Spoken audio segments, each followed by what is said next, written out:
Hello everybody, welcome back to the KCM. We are on the edges of our seats, sitting here waiting to find out who will go to the finals first and who will have to match with Terran in the semifinals. Yes, it's a final battle here in week number 8 between Zerg and Protoss, and a better way to start off, we've got Soma versus YSC. Probably the weakest Protoss in the lineup right here. In a very otherwise strong Protoss lineup, we got Bess and Bisu there. Soma, Action, Effort. Probably Action the weakest player, maybe? I'm not sure. How do you feel like Action stacks up against Effort right now, Shun? Yeah, I'm not 100% because Effort's been a little bit in a slump, but also Action has only just started to overcome his. I think I would give a slight edge to Effort over Action if I had to put money on it, but it actually is quite hard to say.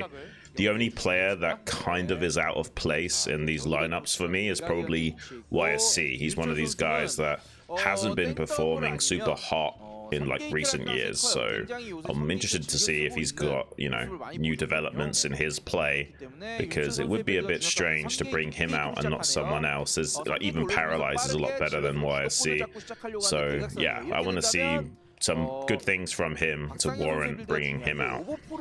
Yeah, I wouldn't mind seeing even Motive come out. He's been playing really well good recently. But regardless, a couple of very good, strong Protoss players, and Terran going to be playing that kind of third wheel here in this final battle, in the final week here. They could kind of mess things up if, for example, Sharp, Light, JYJ, one of them was able to take out Soma. But we'll see if YSC can do the dirty deed here. If he can actually beat Soma, how insane would that be? That would be a great start for Protoss. I mean, looking at the lineup, especially bringing out JYJ, like he's a very good Terran vs Zerg player and also an ASL champion. And arguably more of a deserving champion than Royal, because his run was a bit more solid, and you could argue that both of their runs were a little bit fluky because they didn't have to face off against many Protoss players. But I definitely have a little bit more respect for JYJ's championship overall, and I think that maybe the idea with this lineup is to try and bring out some Zerg killers, and yeah, ideally face off against Zerg first in the semis and then have a easier road to the final spot. I think that would be the Terran strategy here. That's a possibility. But just to clarify things for you guys, it's 8-8-5. 8 points for Protoss, 8 points for Zerg, and 5 points for Terran. So there's no real way for them to come back. You can only earn 2 points per week if you come in first place, 1 point for second place. So even if one of these teams, Protoss or Zerg, gets second place under Terran, they're going to go forward into that finals. But if it ends up coming down to Protoss versus Zerg in the last match, then whoever wins that is going to the finals. You just need to get a higher score than the other side, than the Protoss or the Zerg. And looks like 4 Links coming in here, doing a little bit of damage on that first Zealot, bringing it low. Looks like you'll have to probably swap that out for the Zealot standing on the ramp. Meanwhile, back at home, bit of pressure here from YSC. Mic ring on both ends. That's a tough ask versus someone the quality of Soma. This guy is going to be multitasking like crazy and possibly pulling apart YSC. 2 probes on the ramp to block. I really like that decision from YSC to make sure that these Lings don't get in, because that can be an absolute disaster. Yeah, he committed with 1 Zealot out on the maps. There's always this awkward mini game where you're at risk of letting Zerglings getting into your main base. Really nicely done though. Does manage to clear up those 2 Lings on the ramp after they kill the probe, so there's no way of getting a scout in the main or further harassment. Does lose a scouting probe though, and quite a lot of Zerglings have been made from Soma. These most likely are initially going to be map control Lings, but the problem is that he can also flood Lings behind us. He sees the core in the wall. He knows the cannon is going to be started so late that he might just flood Lings and try and kill YSC now.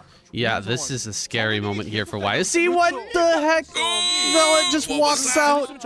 Oh, I cannot justify that one. That was crazy. YSC, big misclick there, just lets the Zealot walk out. He's going to be under pressure now. 3 Lings on the Zealot. You got to pull that back, YSC. Cannot be taking that much damage. That Zealot has to trade 1 for 1. Throwing down a shield battery here back at home. Just emergency mode enabled here for YSC. Diving on top of these Zealots. Lings going to work on the probes as well. That one last Zealot, the final bastion here for YSC, and it falls. So many more Lings coming across the map. He tries to surround these Lings. Tries to get on top of them and prevent the cannon from dying. Oh, 8 HP. 8 HP on this cannon. He's keeping it alive for now. It's unbelievably close. Can he throw down another gateway in this wall? He's not able to just yet, but he's trying his best to hold on. Here comes even more Lings. So many more Lings coming down here. No pull from the main from YSC. Not enough probes, and GG. Unreal. That was so close to finishing. Wow. That's crazy. You have to really fault YSC here, though. Like, his Zealot, like you pointed out, the Zealot on the bottom between the core and the pylon, so far out that 3 Lings could target it. If you just pull that back a bit, only 1 Zergling can target it at a time, and it's a much more safer hold to keep control of. And yeah, sacrificing a Zealot is not the idea in that situation. You're just asking the Zerg to get even more value trades against you. Even if it wasn't a Zergling all-in, sacrificing a Zealot just really hinders your timings. Suboptimal play, to say the least, and we can see why we don't see YSC around too much in the KCM. Quick and easy game there. Game number 1. Now we're going to have Light versus Soma on Uldomach, aka Roaring Currents, aka Screaming Sea. And we don't really get to see many TVZs on this map, I feel. It really hasn't come up that much, has it? I've heard people Only a few times commenting about it as well. Others are noticing it. And yeah, it seems like mostly PvZ on this map. I've seen a lot of crazy PvZs here. We've seen a few though. Like, who was it that was going full air Terran on this map? Was it Sharp? I feel like that was the case. I think so. Yeah, when he was top right and he was basically just making nothing but Sky Terran. I think you're right. What would be interesting? Light's just going to wall in his choke point and go gas here. So we might be doing like the 2-port Wraith or some kind of factory opening. Let's have a wait and see for that. But yeah, we've seen actually more TVP than TVZ on this map. And we haven't seen that many TVPs, so that's saying something. Yeah, it's just kind of a weird coincidence, I feel. Because it's not, I don't think it's planned out by KCM or by the players to not play PvZ here. It's just kind of turned out that way. A lot of PvZ on this map. It's been pretty heavily Zerg flavored. But we haven't gotten a taste of TVZ that much yet. Yeah, I'm curious what Light is going to be doing with this. So he's obviously going to be building a factory, but is he going to pull off of gas or what? I think he's actually going to float this factory out so we can make a vulture on the low ground and maybe do some pressure with that.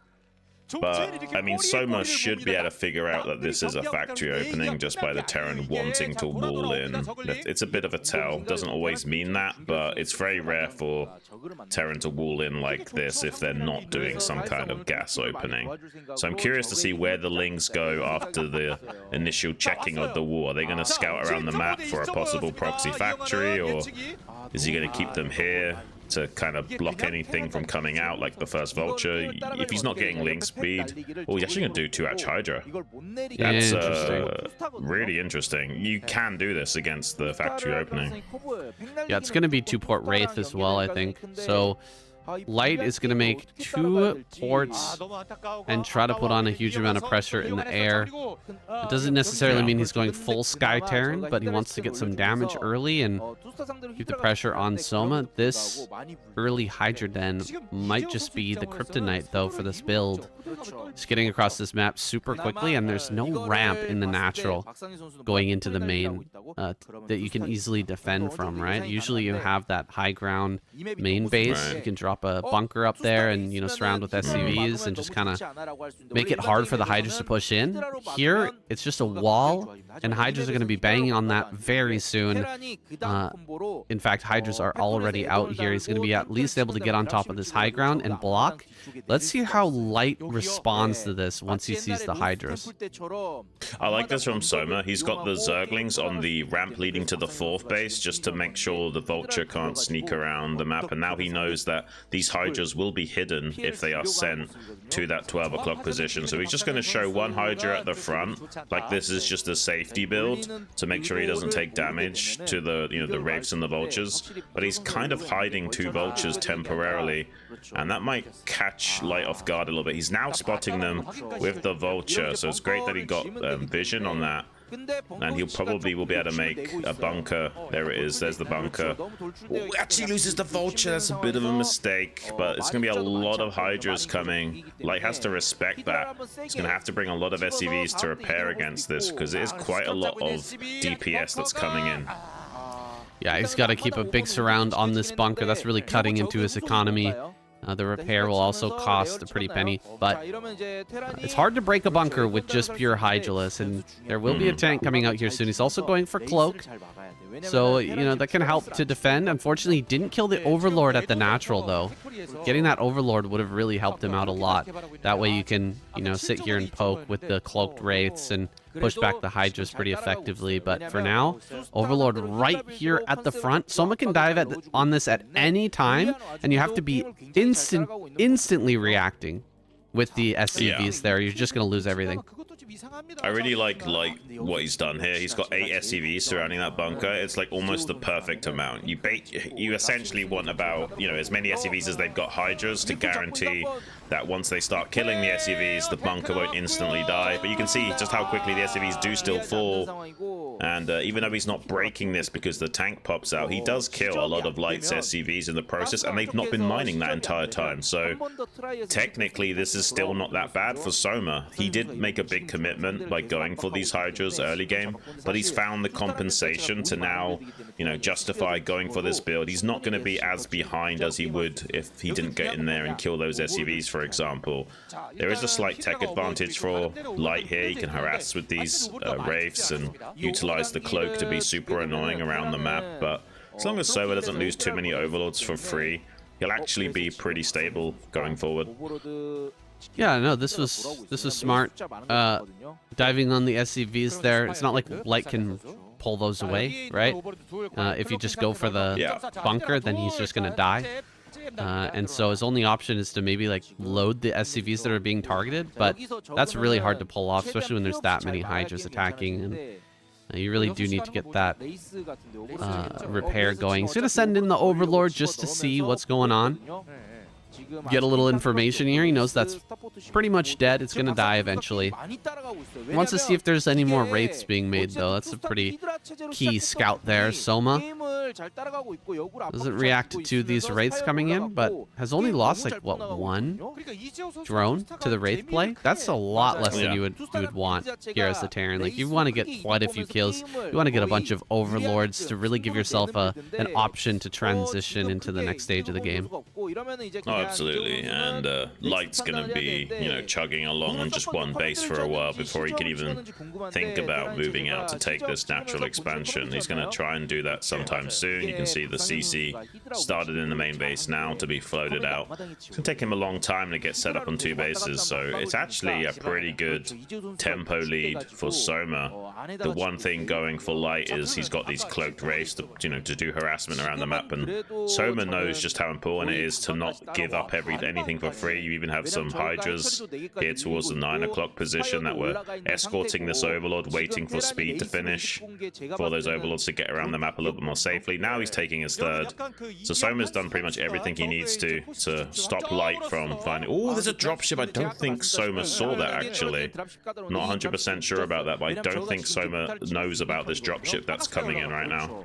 Double tank over the wall could be nasty. He's going to drop those tanks and start firing at these drones. I mean, he's already set up here with the Sunken Colony and some Hydras. He should have mutas on the way shortly. That's really the only way to deal with this play. But with this many Wraiths and Cloak, it might be a little bit annoying. Let's see how this goes. Pretty far away from the mineral line, so you actually can't hit the mineral line. Missing an opportunity here. Light could have taken some good shots at the drones, but instead, everything gets pulled away, and the tanks are only going to be able to hit this spore. Mutas are out now, but are they in high enough number to fight these wraiths? Light is very good with this wraith control. We haven't seen it from him here just yet in this game, but he usually gets a ton of damage with these. He's great at splitting them off. He's like the first guy I saw taking two groups of wraiths and harassing in two different locations and doing it really, really well against Zerg players. And he's absolutely capable of a lot with this two-port wraith play. You cannot underestimate him, even if things are going well in the early game. Yeah, back in the day, Light was one of the only players that could actually pull this kind of build off, and was considered one of the best micro users when it came to two-port raid. That's changed a little bit now. There's a lot of Terrans that are super good with their micro, but he still remains super strong with it. He did temporarily supply block Soma before the mutas were being pulled, so it's taken a while for Soma to stabilize after the fact and get enough of these mutas and Scourge out. And I don't see Soma crushing this tank position anytime soon. So this is a bit of a technical win here for Light. He can go in now. Maybe he's got 11 mutas and some Scourge. This is a good time to go in and try and snipe this. Dropship was going to be targeted, but he decided to abandon that effort. Instead, just try and chasing down these wraiths. They can't all die because of how slow overlords are relative to the race, but the tanks will finally go down, and Soma can go back to mining on 3 bases again. Pretty good hold from Soma all around. Like you were saying, he didn't kill a lot of drones with that initial tank pressure, so there's not actually been a massive amount of damage that's been done to Soma during all this. Yeah, was that an overstay from Light? I mean, it's such a rare situation. You really don't get a lot of times to practice this.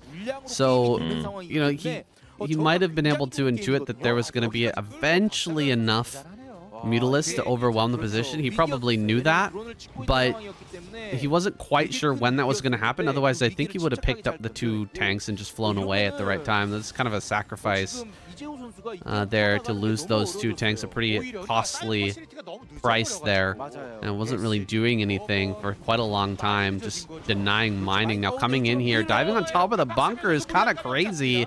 Taking a lot of damage from that bunker while the wraiths just back away out of range and prevent that wraith count from being lowered here as Soma begins the transition. Light is getting comfortable here and getting his marine army starting to develop.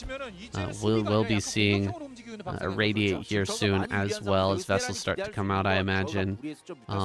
Yeah, there's the science facility there. So Light gearing up for a big marine medic push with irradiate, and it's going to be up to Soma to find a solution for that. He's looking towards that hive, but will it be done in time?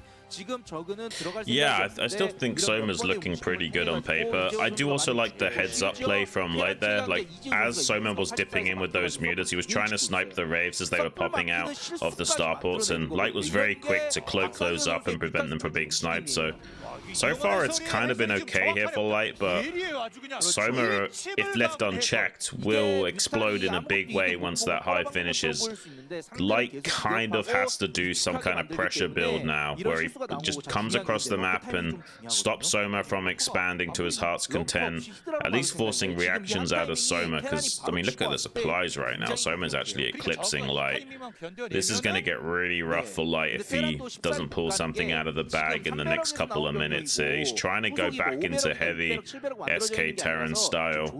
He's got a few forces out, but I mean, it's hard to come across this bridge once the lurkers are made. So he's got a small timing window before these lurkers have actually hatched, where maybe he can put a lot of pressure on it. Irradiate's about to be finished. Doesn't find great connections with the Scourge. So maybe Light can actually do this. He just needs to kill these lurkers as they pop out of the eggs, and suddenly the position might be a little bit weak for Soma. He's going to try and dive onto this now with the mutas soaking up a lot of damage, and the Hydra's doing a lot of good target firing, ripping through the bio. It's actually a really nice effort from Soma here. Really good target firing to get through the medic's healing. This was a bulky layer-based army versus a highly teched-out Terran attack. Imagine if he'd had a couple of tanks. Maybe those tanks that were over at that natural... Oh my goodness. Could have been the game changer there, but unfortunately Light lost those in the attack, denying a little bit of mining time, and didn't have the damage to actually cut through those Hydras. Just big chunky Hydras standing there in the back line, firing away with the mutas overhead, and the lurkers popped out just in the nick of time there, right as the fight was happening. This is a really nice hold from Soma, and he's almost unbeatable at this point, right? Like, he's got so much supply. He now has that that Defiler timing. It needed to be that moment that Light broke him. Otherwise, Soma's going to get so far ahead, it's nearly impossible. Well, Light could go for some more drop plays because he's cleared out most of the mutas. There's not a lot of, you know, anti-drop units available to Soma, but he could just get Overlord drops, tech as well, so he can either, you know, drop Hydras onto any tanks that are now going to be used again, or, you know, he can take the island expansions with that drop tech as well. He's actually looking like he might be dropping the main base here.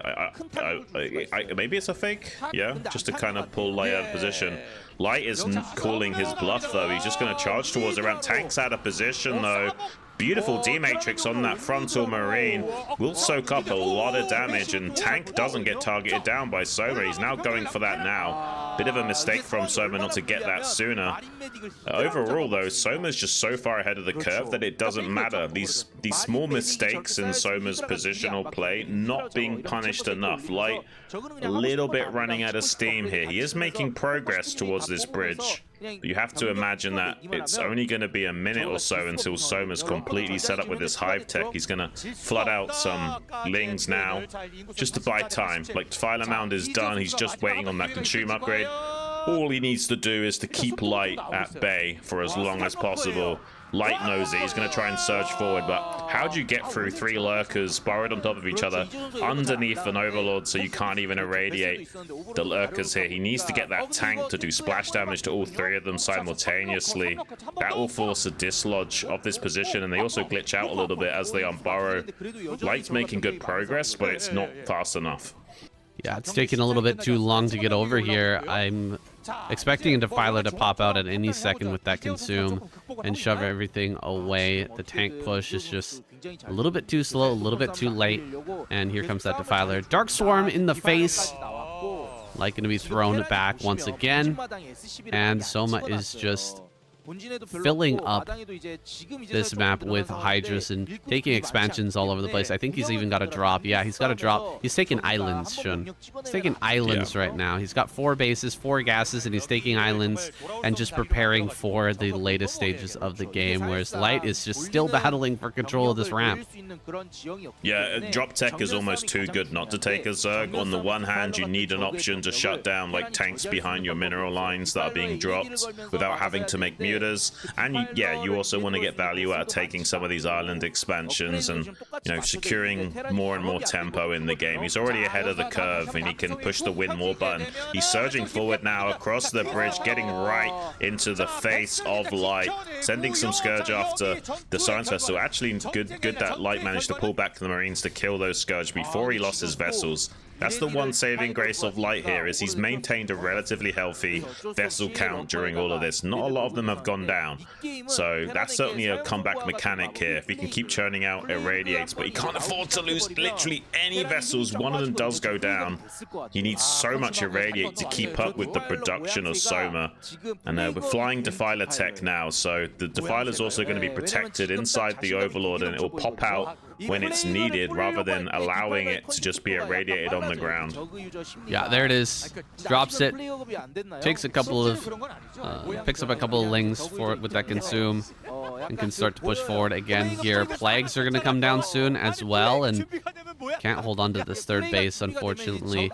Seems like Light not ready to stop Soma here. And Soma's just going to go on a bit of a rampage. More lurkers pushing forward. Just one more tank remains, and as lurkers get here within range, there's not much place to back up to. Light really doesn't have any space to retreat, and that's the problem right now. He's being pushed right up against this wall, and this is probably the final stand here for the Terrans as the swarm spills over the edges and overcomes this final army. Yeah, he did a good job of irradiating the Defiler so soon that by the time it was in range for a Dark Swarm, the tank splash killed it under the Dark Swarm, but it's just not a tenable position. He's just losing on trades gradually. Soma was ready to take the top left as well. GG is called. Valiant effort from Light, but Soma's just too good, man. All right, we're into game number 3 on Litmus. Bisu versus Soma. Been looking forward to this one. I've had some comments as well, you guys out there, hoping for a Bisu versus Soma show match, best of 7 or something. I've been looking for it, but I haven't seen it here yet. This is a great match. It should be a lot of fun. And I just wanted to mention, as we're getting into this one, that Shine is in the caster booth right next to KCM today. I haven't seen his happy face for a while. It's nice to have him back. One of the legendary players and also observers for the ASL and many tournaments in Korea. Yeah, we're lucky to have Shine. Like, one of the reasons why tournaments like ASL are so good is because you got observers like Shine, which are just keeping up with the pro gamers and knows what to look for, understands a lot of how the players tick and think as well. He understands such a wide variety of build order range, so he doesn't really miss much as well. So, like, literally one of the best cameramen we've got in the Starcraft scene, and a pretty fun player to watch on top of it all. But yeah, Bisu versus Soma. It's interesting because Bisu's like been, even though not necessarily in the best shape of his life, one of the few guys that looked super strong against Soma in recent ASLs. So yeah, I would like to see a show match between these two because I think Bisu maybe has a better chance at beating him than just about any other Protoss. And going for a very fast 2-gate in the natural, hiding the second gate a little bit back here. So once the Overlord comes in, it looks just like a gateway expand temporarily until he goes deeper inside. This could catch Soma off guard, but it isn't a hatchery first. You know, he's gone for a safety pool here in the main base, so he'll have a way of fighting back, but the problem is that the natural expansion is over at the 3rd. There is no way to sunken up his natural anymore. This is exactly what Bisu wants. He wants it to make it so it's pure Ling versus Zealots in a micro battle, and Bisu, well, at least historically speaking, one of the best in the business at getting good value trades in this early game with Zealots. Wow, Soma doesn't check all the way into the natural as well. He sees one gateway and he says, that's enough for me. Opener confirmed. Little does he know, a lot more Zealots are coming for him. Unfortunately, Bisu not going to split these Zealots, and as soon as he sees the two together, he's going to know exactly what's happening. As long as Soma's just non-stop making Lings, he has the antidote for this, but if there was like one drone or 2 drones slipped in, he could very quickly lose complete control. Yeah, I like that Bisu's making a second pylon, so there's not a win condition of Soma just, you know, unpowering these gateways as well. He also pulled one of the 2 Zealots back to make the defense easier, while the other 2 Zealots go to town on that 3rd hatchery. Soma's just going to cancel that though because it wasn't finished, so has some compensation, but really low production. He's only making Zerglings off of 1 hatchery versus 2 gates. This is so Protoss-sided. Until this other hatchery finishes, there's a massive tempo lead to Bisu, but Soma's keeping a lot of the Zealots in check by threatening a run by, so Bisu doesn't have all of his Zealots brought to bear at the moment. So Soma still has a chance of now retreating back with these Zerglings out on the field to come and quickly clear up these 2 Zealots which are hitting the hatchery, and then kind of, you know, evening the odds a little bit. But if Bisu tucks them behind the minerals good enough, still going to be finding some very cost-effective trades. Yeah, this was the only hope, was to get rid of these Zealots as quickly as possible. He's managed to get 3-on-1 trades, which is not bad, but he's just not got the production. The production is really lacking. The hatchery finally finishes, but there are just not enough links. Numerically speaking, this is not good enough. You're not going to be able to beat the 2 gateway production with just one hatch worth of lings, and more and more zealots are arriving. 5 zealots. You're not going to beat this. I mean, I don't care if you're Soma or you know, Savior or anybody else. You're not beating this. It doesn't matter who you are. I mean, yeah, and it's Bisu controlling the zealots as well. If it was just like a Protoss player on A move, there's a way of making this work with drone drilling. He's doing a fantastic job of drilling that. But another probe and zealot do show up. Soma's actually doing a pretty good job of fighting it back. He's going to start a sunken now to try and put a clock on this. He knows that this is an untenable position. He needs a little bit of extra juice to help him get through this. And he is targeting down the low HP zealots. So we'll only be 3 zealots now with a 4th joining soon. He's buying a lot of time for this sunken to finish up. And if that sunken does finish, suddenly he's in a... Oh, he actually cancelled? I'm not sure I 100% agree with him cancelling there. Maybe he feels like he's got it with just pure Ling. Maybe he does because 2 of the zealots are on red HP. This is actually seriously sick micro from Soma. He's done such a good job of targeting down the low HP zealots and keeping track of them. But the hatchery is super low. So he has to maintain this. And yeah, he's actually going to surround these zealots. And suddenly, this doesn't look so strong from Bisu anymore. It's just, you know, taking too long to get the rallied zealots down here. I do still kind of think he should have kept the sunken just to be a little bit lighter on Lings so that he could instead, you know, get back into drone production again at the very least. But seems like he thinks he can do this with just Lings. Yeah, I agree with you, Shun. Letting the sunken colony finish made a lot more sense. But he's trying to do it like this. He's trying to just make Lings and beat this. It was kind of a miracle hold that he even managed to get the sunken colony up. But now that he's canceled it, getting any drones out is the new miracle. If he can make that happen, it's going to be insane. But for now, I mean, he's built another drone into a spire. He's still making links back at home. He's got like 2 drones mining on minerals. He's got 3 drones mining in the main base. Maybe 1 on gas. He's got 500 gas in the bank. I don't think he needs any more gas right now. He's just going to try to, what, muta all in from here? He's still mining 1 on gas with 500 gas. I really feel like that's a little bit crazy. Still building Lings, though. He's actually going to come across the map and try to kill, it seems like. Maybe with a few mutas coming in and all the Lings diving on top of the natural, he's hoping that he can Ling bust. Maybe, yeah. I mean, it's kind of crazy that we're even in this situation. I feel like a lot of Zerg players would have died to Bisu here. Soma, with just really impeccable micro, has done a great job and forcing the zealots to come outside of the wall, getting good surrounds on them now, putting a lot of DPS onto that gateway. But the cannon is going to finish. Bisu's going to hold for now. He'll have to wait for that spire to finish to do the next contingency of play. If there's only 1 cannon, though, there is a world in which he tries to dive on this with just a few mutas to help out, to get more DPS onto that cannon right away. We'll have to wait and see what Soma wants to go for here.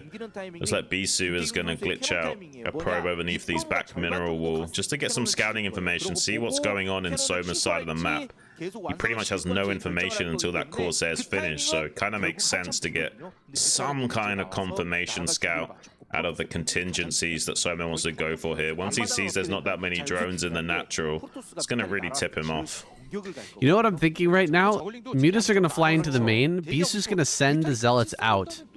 And then the Lings will come in and try to kill the cannons and end the game.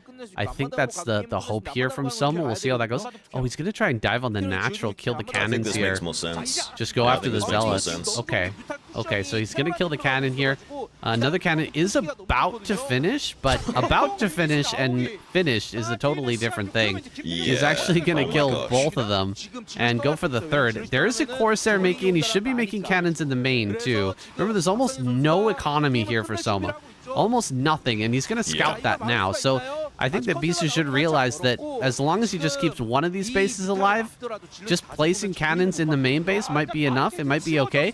Here comes the Corsair. It's going to start banging away at these mutas. It's going to take a long time to deal with those. 1 Dragoon pops out. That's going to help out a lot. Just tanking damage and dealing a little bit here to these mutas. Probes are dying like crazy, but you know what? It doesn't really matter. As long as he lives, it's fine here. Still going after these cannons. 1 more cannon's about to finish, but the Lings get on top of everything, and he's breaking the natural. This is insane, Shun. I can't believe this is happening. This is really insane. I mean, Soma Soma is one of the greatest Zergs that's ever lived. The target firing on the probe, and he instantly sends the mutas to target the Dragoon as soon as he sees it.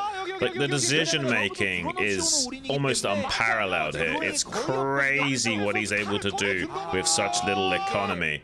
This was almost flawless from Soma. Like, finding these niche little timing windows. Like, he's barely doing this to Bisu. If he was like just a few seconds behind schedule, Bisu would be fine. It's still not over yet. Bisu still has Corsairs in the sky. If he can kill enough of these overlords, he might be able to find a tactical advantage to win. There's literally 6 Lings mining minerals. That's just barely enough to pump Lings out of 2 hatcheries. This is about as low economy as it gets here for a Soma, but it might still be enough. Bisu is getting overrun right now, and, you know, Soma could transition and go into drones after killing the natural no matter what. GG's called. One of the best technical wins we've seen from Zerg in a very long time. The confidence to not even make the sunken is crazy to me.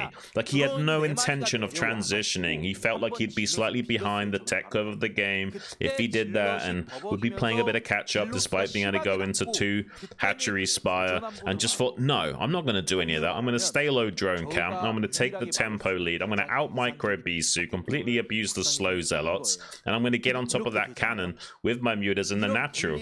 And honestly, some of the best decision making and execution we've seen from a Zerg in many, many years. Yeah, that was ballsy. That was ballsy for sure. I mean, to stay that low on eco and just go for it, I really thought that we were going to see Bisu actually pull up into the main with all the cannons he had there and try to fight it out on 1 base. It's just a 2-base Zerg with what was it, like 8 drones? That game needs to be dissected, Shin. That game needs to be studied for years, man, to really figure out, really dive into the back and forth in that one. But Soma comes out on top and takes out one of the strongest PVZ players, maybe the strongest PVZ player in the lineup. So congrats to him. He's really given his team a great chance of making their way to that finals.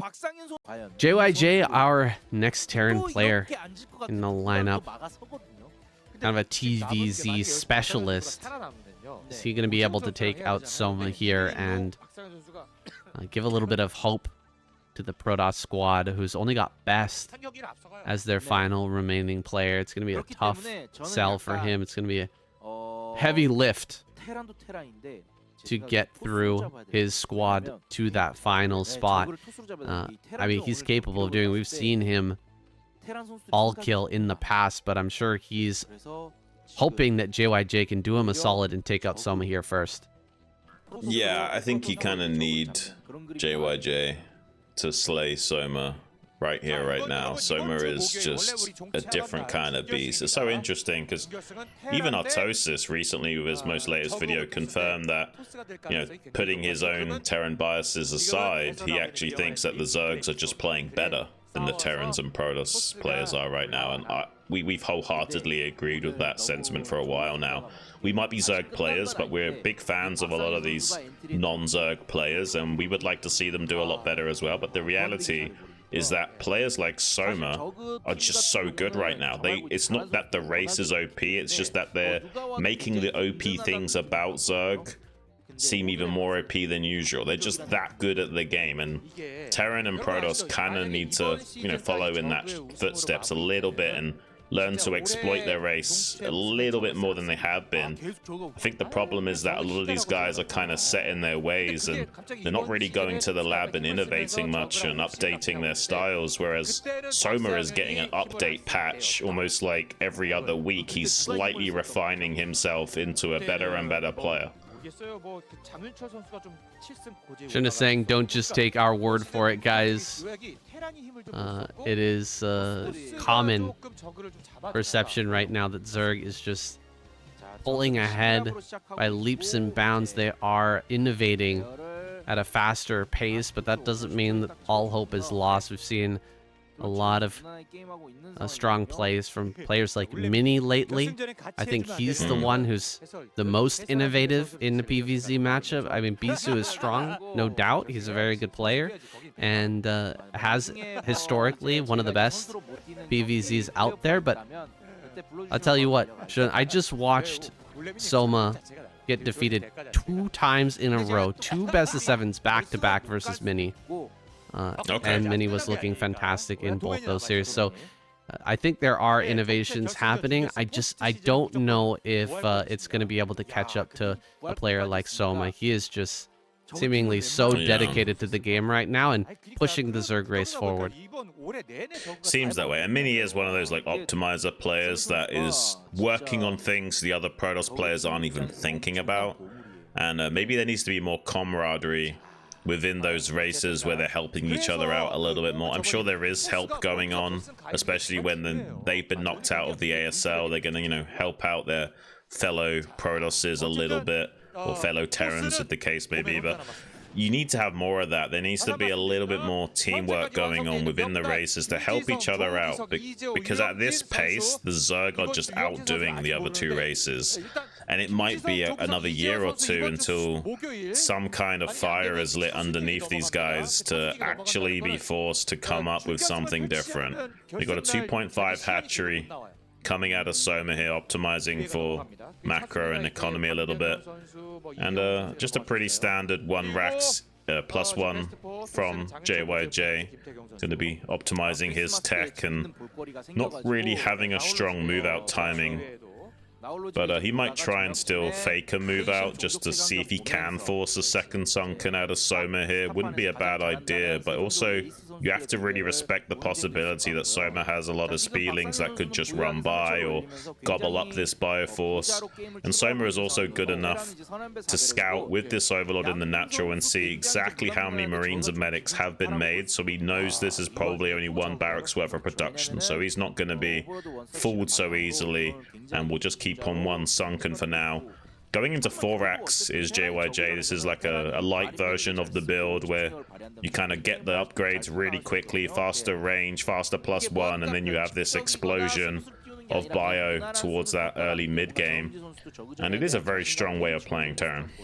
It certainly is, but this is something that Soma has a lot of practice against. It's a very common build in the meta right now, and he knows the weaknesses and the strengths of this build, and he's proven himself to be extremely adept at taking this out. A player like Solki would be really aiming towards sniping the big bio ball as it moves out with the build like this, but Soma has a little bit of a different style in approaching this type of 4 racks play. Gonna come in here. He's like a 2 Hachimuta type of player. That's what kind of his bread and butter has been for a long time. He's migrated away from that a little bit, but he is still so adept at just diving in, building a bunch of sunken colonies at home, and just forcing the Terran player into an impossible decision. Yeah, I actually like how the trades have gone so far for JYJ. That was really slick, by the way. Do you see what he just did there? Like, as the Marines popped out, he instantly stimmed them to deny an angle on the mutas from sniping a single Marine. And he also got a lot of damage on these mutas already, with only losing 1 single Marine. So far, the trades have gone JYJ-sided. But, you know, that can still slip through his fingers. He still needs to do something with coming out on the map, and that's basically what 4 racks allows you to do. It allows you to establish some kind of map control and fight against the mutas in the air and not let them just lock you into your base.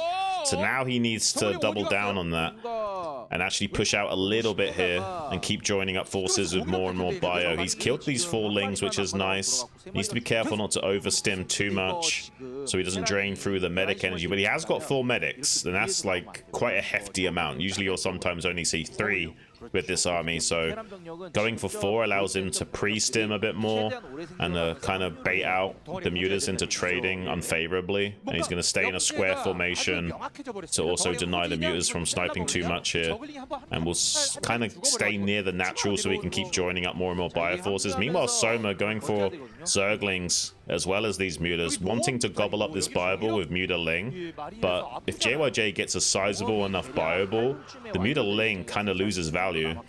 It absolutely does. It's very difficult to overwhelm once you get to about 2 to 3 groups of Marine medic or of Marines with your medics, and we're approaching that number here pretty quickly. Soma's gonna check this with the lings and mutas, but Immediately backs off. Can't quite envelop that whole force. He needs to chip away a little bit more at this. And I'm not sure if he can do it here. Like, JYJ is being very cautious. He's really keeping everything bunched up well. And he's continuously reinforcing this. So I'm a little bit afraid for Soma here, because pretty soon we're going to reach that critical mass where it's just such a problem that you can't even deal with it with Ling and Muta any longer. Yeah, JYJ does have to pull the trigger soon, because we are getting into the stage of the game where Lurker aspect is almost done. He will be starting to morph Lurkers while teching into Hive. So there's like a timing window of about 30 seconds here where JYJ could come out onto the map and maybe kill the third, or see if he can punish the natural.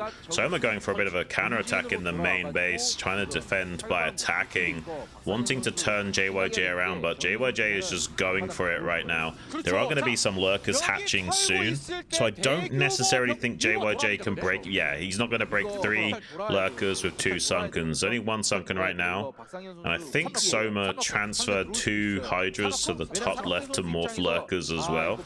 But Soma is doing quite a lot of damage in the main base of JYJ right now, sniping the turrets, killing some SCVs.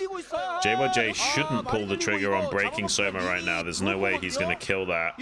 And unfortunately, this is not going his way. He kind of called Soma's bluff by not responding to these mutas in the main.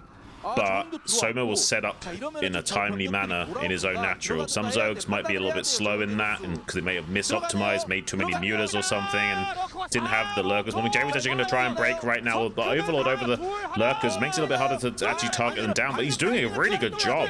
Oh my gosh, JYJ is just really good at TVZ and is actually breaking through this natural expansion. Really good marine splitting. Soma might barely hold this off once the mutas arrive, but this was a seriously good bust by JYJ. Pretty much no other Terran on the planet would have been successful there, but JYJ is a very good Terran versus Zerg player, and he's still finding some value. He's killing some drones. He will maybe eventually lose these marines, but he did kill some drones. He did do some damage to Soma. It's not enough to win the game, but it means he's not just going to fall really behind by taking that much damage to the mutas. Yeah, I was looking at that a little sideways, the natural there from Soma. You'd really much rather have the lurkers stacked underneath the Overlord, and if you don't, that can happen. What we just saw, JYJ comes in a big spread formation and right-clicks down each of the lurkers in quick succession. So he just guns them down immediately and then works on the sunken colonies and the remaining like 1 lurker that was there. Now he's all stacked up, so it's going to be harder to bust through, especially if there's an Overlord over top of that. But I mean, JYJ has gotten himself back into this game, that's for sure. Like, he was almost dead and out there. If he didn't break the natural and kill a bunch of drones and cause a bunch of disruption, force Soma to come back with those mutas, he was going to completely lose control of the main and get nothing done. He's still alive. This has breathed the fresh bout of oxygen into his lungs, and he's going to continue on in this game. I mean, I'm excited. JYJ really showing some good patience here. Like, he didn't try to bust too early. He wasn't like in a panic to go in or anything. He set everything up really, really nicely and came in a very wide formation and perfectly targeted down the lurkers that he was looking for. Really, really good play from him. It's not over, but this is getting quite heated now. Soma is in retreat. He's on defensive mode. He doesn't have the mutas anymore. He's got to be wary for drops too. More importantly, he doesn't have Nidus Canal set up in this top left yet. Consume will be ready in about 30 seconds, but yeah, he has no link to this top left base. He's going to get that set up now, but it's a little bit behind schedule. JYJ has just gone around the map hunting for overlords, and that's actually been blocking Soma over and over again. And it also denies vision out on the map, so he doesn't know where this bio is located most of the time. There's 1 more Overlord on the map here, which is going to be taken down. I like this play from JYJ. He's playing a bit past... Oh, not the vessels, though! Oh, my God! Oh, literally just 1 muta and 4 Scourge. Swipe the vessels out of the sky. That really hurts JYJ's JYJ's chances. Like, the one thing going for him is that he can start building up a vessel count to go toe-to-toe with Soma. Now he's lost a lot of tempo. He might still try and come up here into this top left quadrant, but Link's hiding on top of the lurkers to make it harder to irradiate them. You actually still can click those lurkers. It's just hard to find the pixel perfect location to do so. It needs to be super careful about it. It's a shame because JYJ had a bit of a chance to do this. It's just that he's lost those two vessels now. That's taken so much wind out of his sails in being able to bust this top left base. Now Soma's got it linked up with the Nidus Canal. Consume is ready, and we're going to be going on to the next phase of the game. So JYJ is going to take his third base and probably try and double expand and take a fourth base sometime soon as well. And oh my gosh, even more vessels are going down. How does Soma do it? I don't even know. What the heck? JYJ, players like JYJ, they seem like omniscient when it comes to controlling their vessels. They almost never lose them, but Soma picking the perfect moments, like right as JYJ's not paying attention, he slides in, gets the kills. I mean, Soma is just, I don't want to call it luck or, but there's definitely an element of luck when you're coming in and just, you know, sending in the Scourge that he happened to not be paying attention at both those times. What is that from JYJ, man? He's lost 4 vessels already. I haven't even seen an irradiate yet. Well, he's abusing that the vessel positioning better than a map hacker could. It's almost like a sixth sense or like a star sense, like an intuition of like when the vessels will be lagging behind, because it's kind of strange because if there's map geometry in the way, the vessels will be ahead of the bio. Sometimes they'll be lagging behind the Terran stimming around, and there are these little moments of weakness where they're out of position. And you know, we see some Terran players be able to abuse Protoss players by just getting in there with the vultures and these niche little timings. And it seems like Soma is one of those Zergs that is just so dialed in to the state of the game. He can find those niche little timings and know how to exploit them. And yeah, it's going to really help him come back in this game. Beautiful play, dousing those Marines with some tasty chili sauce. Gonna make them all the more delicious to gobble up. And Hydras don't even have speed, and they're also gonna be bullying back those Marines right now. So we probably will be seeing some manner of Hydra Defiler play, which is super optimal for trading. Needs to be careful not to overstay as well, because no, the Hydras can't retreat without that speed upgrade. If JYJ can start fighting back strong in this game, he might still have a chance, but it's going to be tough. I feel like JYJ needs to get a 4th base online stat. Yeah, it's going to be tough for sure. Soma going to look for some more snipes on these vessels. Oh my gosh, he gets another one. That is crazy. Doesn't have enough energy to actually throw down another Dark Swarm, though. Hold on. Okay. There's lurkers there. He could spread and split and try to kill these these lurkers. Can he actually get it? No way. Oh, wow. Wow, more vessels going down, and he's going to be driven back here over at the top left natural. Dude, JYJ starting to fall apart a little bit here as Soma takes control in this game. He's got masses of Hydras, triple upgrades coming. The response from JYJ lands the factory, starts building tanks. 2-3 factory tanks can help you to fight against this. Marine tank is a great composition, but he's still losing vessels. Oh my gosh, Wow. Another vessel flies in and just dies to the Hydras. Soma just putting on a lot of pressure and multitasking these guys today. Yeah, no, that's for sure. I mean, he's making it look easy, but it really isn't this easy. Like, he's barely hanging on by a thread. Like, the Dark Swarm runs out, and there's another Defiler that's just been made to replace it. He's been so cost-effective with so little here.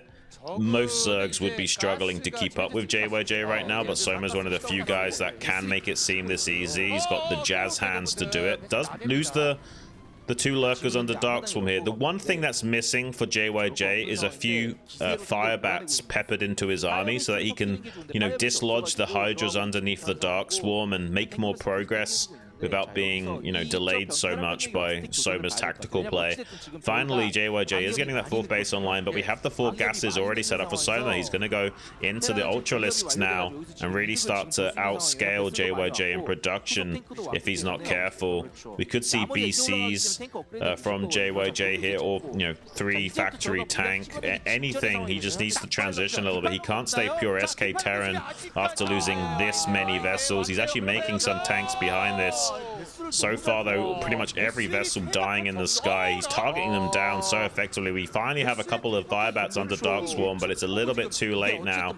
Soma fighting back strong in this game. 2-2 upgrades to 2-2 for the Terran. Both players equal on upgrades, which always favors the Zerg. Yeah, this is a little bit rough. Hard to handle Soma at this level, just hammering out Hydras, Lurkers, and Lings. Defilers coming in and getting their spells off. Scourge coming from behind as well. That was a pretty sick move. This is great as well. Again, out multitasking. He's hitting these Marines that are sitting out in front of the natural while doing all of this Defiler micro in the top left corner. It's pretty impressive, Shun.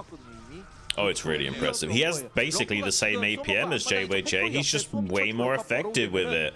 It's not about how fast you are, it's about how efficient you are with that speed, and Soma definitely reigning supreme in that regard. He's going for a counterattack at the Terran rally point now, really hiccuping the ebb and flow of this game for JYJ. He's opened up a lane of attack now so that JYJ, while he's skirmishing and this natural expansion in the top left quadrant of the map, he's losing ground towards his own rally point, making it harder and harder to reinforce this army and maintain this aggression. Does have that 4th base finally mining, but it is a bit behind schedule, and the upgrades were a little bit lagging behind as well for JYJ. So you have to really favor Soma in this game. He's kind of ahead in almost every metric right now. Eventually, JYJ might be able to stabilize in this game, but it's a long way coming. Yeah, it's a long way off, and it looks like he will isolate this little pocket of army over by his natural. However, he's not got a position in front of either the natural or the top left. And so Soma's just going to be flowing out of both of those locations. He can start to mass expand as well. Big plagues come down, and Hydras are pushing everything away. The tanks have not been upgraded yet, so they're not going to perform as well as they could. Once you have that +1, even +2 upgrade, it really starts to hammer away at the Hydras. Even under Dark Swarm, the damage is extreme, and it makes it so hard to approach the tank line, but he just doesn't have that. He doesn't really have a position out far enough to defend either of these 2 bases, and so Soma's really going to start to overwhelm now, getting 40 supply ahead and flowing across the map with all of these hatches really coming into his own as he just puts the pressure on harder and harder, just leaning on the Terran player until he breaks. This is insane, almost like Sauron Zerg-esque style with a 5th base as well. GG is scored. I think Soma, one of the only Zerg players in the world that could make JYJ look a little bit silly in that situation. JYJ is usually so good in his TVZ expertise, but Soma's on a completely different planet, saying absolutely wild. Well, yeah, we saw it there, that bust through the natural. JYJ showed his prowess, his ability to just find the weak point and get through the defenses. It just barely held on, though. Barely held on, and that was the requirement for Soma to get to that late game where he can dominate. Really, really well played, and he is on an absolute tear. One more win, and he will take himself the all-kill prize, that face mask, and 600,000 won. See if he's able to do it here in the next game. All right, guys, cross map with Best spawning in the bottom right, some in the top left. Final Protoss player. I didn't think it was going to end like this. I hope it doesn't end like this. I hope Best can start a comeback here. Otherwise, Zerg going to that finals unhindered. Well, I rate Best a lot highly than some of the public people do. I don't know why that is. It seems to be a lot of people that clown on Best for some reason. where he actually is one of the better players on the planet for Protoss. He's had a hard time historically in Protoss versus Zerg, but he also has literally one of the best comeback potentials out of any other Protoss player. He's one of those guys you can never count out of a PvZ. Even when he looks dead, he's been able to win games, even in the ASL. Kind of insane what this guy can do. And he has quite literally the strongest macro engine out of any other Protoss on the planet.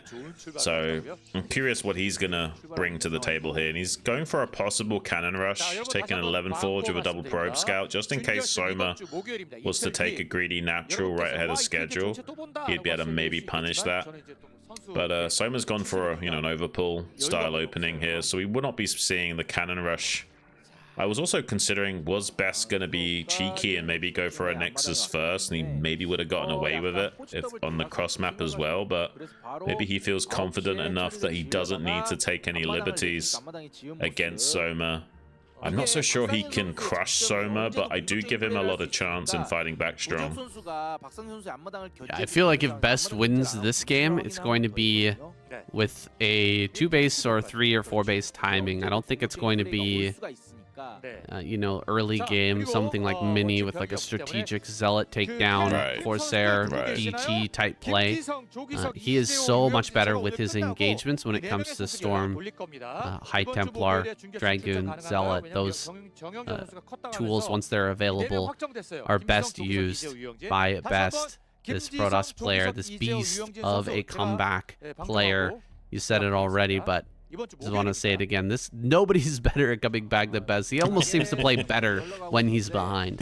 Yeah, it's kind of crazy. And you're right, he is one of those sort of like mid-game centric players where his forte is his macro. So he kind of needs to be set up with all the infrastructure to really come online in the big ways. So yeah, by the time he's got the Zealot Templar is usually when he's playing, pun intended, his best.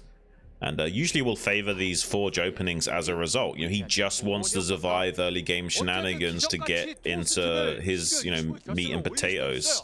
He's so good at doing it.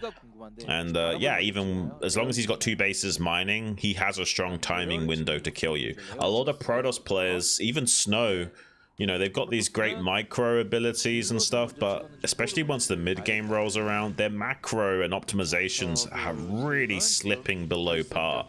Whereas Best is one of the few guys that will just have more stuff than you. Like, every macro cycle is almost perfect. He's always got another round of units on the way no matter what's happening in the game, and sometimes he bowls over players even while behind because of it. They're just not anticipating the production that he's able to bring to bear. He's kind of like the Protoss version of I Love Uv back in the day.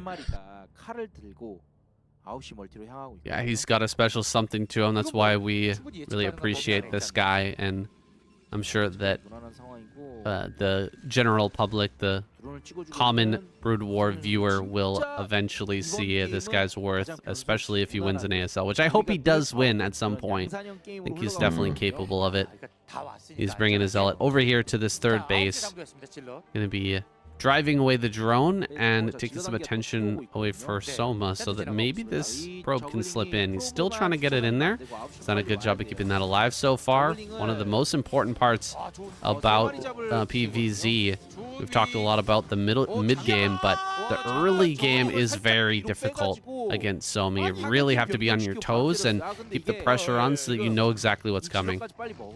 Yeah, nice micro from Soma to like refresh the lane that's being targeted by the Zealot, and Soma temporarily blocking that hole behind the mineral line with a sunken and then cancelling it. This isn't bad pressure from Best, but Soma is dealing with it very effectively, and he is going to be cross-teching. Probe sees the Spire in the main. Going to be seeing maybe the Den in the natural. Yeah, he sees the Den in the natural despite going down. So he knows it's a cross-tech. This is the hardest thing about playing against Zerg in the modern era. And he's actually going to cancel that Den and make it in the main. What? This is such a mind game. I'm so confused. I guess the idea is that Best, might check the natural with a Zealot or a probe, or the Corsair flies in and doesn't want to commit super deep because of the Scourge being made, and he might now be like, oh, okay, the Den got cancelled, so there's no chance of being Hydra busted. But he could still pull the trigger on that. So this is a very weird mind game from Soma. It's super niche, and in most situations wouldn't work, but it might work here because the Zealot's going to come in, check the natural, see that there's no Den because it's been cancelled, and then might think that he's okay, and the Spire is quick enough to zone out the Corsair from checking the main. Well, this is, yeah, a really, like you said, niche situation, but he's actually going to allow this. Yes, he sees that the Hydra Den's been canceled. Oh my god, it's actually going to happen. This is crazy. Wow. This is crazy. Starcraft in 2025. It's so wild saying. I kind of feel bad for the Protoss players. Like, Soma is just so good on so many levels. Not only is he out-producing you, not only is he out-microing you most of the time, he's also out-thinking you. I mean, what more advantages do you need to give to a player? He's almost the complete package here. It's kind of insane. And wait. This DT is so smart, though. I've actually seen Mini do this as well. Sends out super early DT to see if there's Hydras coming, because you can't scout with anything else. You can't slip a Zealot out. You can't slip a Corsair out without getting, killed by these Scourge. But you can get the DT in front of the natural, and then it's really difficult for the Zerg player to cross-deck like this and get a kill with Hydras early, like what Soma usually does. So this is smart play from Best, and if he just parks in front of the natural, there's no way to Hydra bust him early without cannons getting started and finished in time. It depends on when he sees the Hydras. I mean, if he's already geared up to attack and he sends out the Hydras all in one go and he hasn't started the cannons, I still think that Soma can be successful. We'll have to wait and see. The DT right now parked at the mineral only. He's not going super deep. Okay, now he's going to check the front. He's going to see the Hydras if he goes a little bit further. He's just out of range now. He dips in, sees the Hydras. Now Best has a chance because he saw the Hydras a little bit ahead of schedule. Soma's going to pull the trigger on going because he knows he hasn't got much more time until Best is going to be set up. Best being a little bit greedy, though. Making a Dark Archon. He's not warping in cannons. Best, what are you doing, man? You need to make some cannons right now. I'm not so sure I agree with this play at all. I don't know if he's fully respecting, unless he thought that these are like just normal Hydras to defend against Corsairs, and he didn't anticipate the range already being finished and able to just scream across the map with a massive flood of Hydras. I'm not so sure, but definitely under defended right now is Best. Going to be trying to hold on with such little, just 2 cannons and 2 High Templars. He has gone for a lot of gateways instead, so that later on he'll have much more production to send out lots of Zealots against this.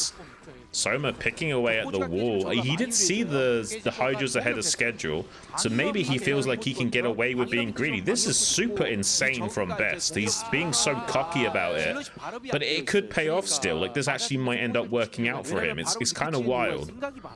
That is wild. Yeah, I didn't expect him to wait this long and try to survive with just 2 cannons. Is insane confidence. So confident, right? Yeah, like, so confident. How many times have you watched Snow die to this timing, right? I feel like I've watched it like 10 times back to back at this point, and Best just doesn't blink. He just looks at that. He says, all right, you're not really serious. I've got Storm in time. We're going to be fine. He makes a Dark Archon, and the plan is clear. Big ground army, Dark Archon for the Mutas, because Soma is so tends towards that play. I don't even see a 3rd gas here for Soma, though. What is he doing right now with no 3rd gas?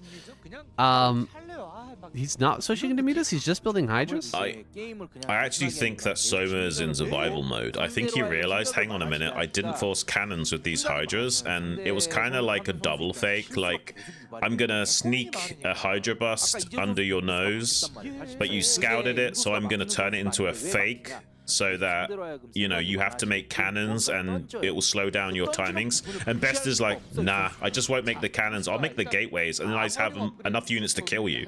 And now Soma's in like, uh-oh, actually I could die to Best right now because he's not made any cannons. He's got so many gateways online. I kind of have to turtle up. Whoa, that is a fast hive though, Shun. Look, that's done already. 10 minutes in? Quick. I mean, that's wildly fast, and it's okay to be on even basis with the Protoss as long as you have the hive coming. Getting the hive this fast, though, is intense. I mean, he must be getting armor and Ling attacks and going into fast adrenal glands, right? Like that's the only thing that really makes sense here. But he's defending up really hard. I've seen Soma build more sunken colonies than any other Zerg in this matchup. He's really favors sunken colonies at specific times to just make sure that he can't die, and he's done that here in this game. He's built a ton just to buy time so that he can get into this hive tech and really get his upgrades online. Best is doing the right thing though. He's not being baited or goaded into just a giant fight for one of these bases or trying to push through either of these locations. He's instead gone for a fourth base. He just needs to defend this, and he actually defended it. Looks like Crack is done already. Crack is already finished. He's actually going to this Nexus, isn't he, Shun? Oh my gosh, he's going to get it. It's so close. I think he barely gets it. He doesn't get it. 50 HP. Are you kidding me? That's actually insane. If Best goes up to 4 bases right now, that's kind of nuts. Soma is taking the bottom left in a tactical way. He's got a hatchery on the periphery so that he can nidus that up sooner and make it a safe base to take. So if there was a counterattack, he could cancel the hatchery, hide the drone, and then just nidus it up to secure it away from Best.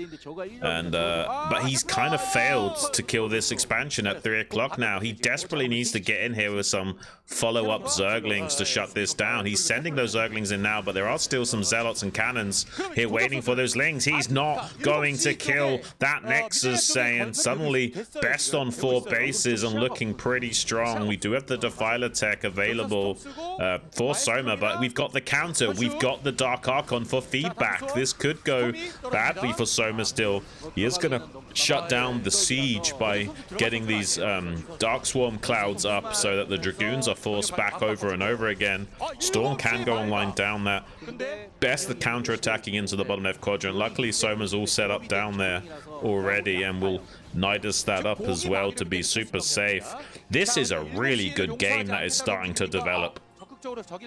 Yeah, this is super unorthodox. The insanely fast hive and then the hatchery in the bottom corner of the bottom left to nidus and take over that base. Soma's playing a very page out of Action's book. Yeah, very defensive game after that fake Hydra bust didn't end up working.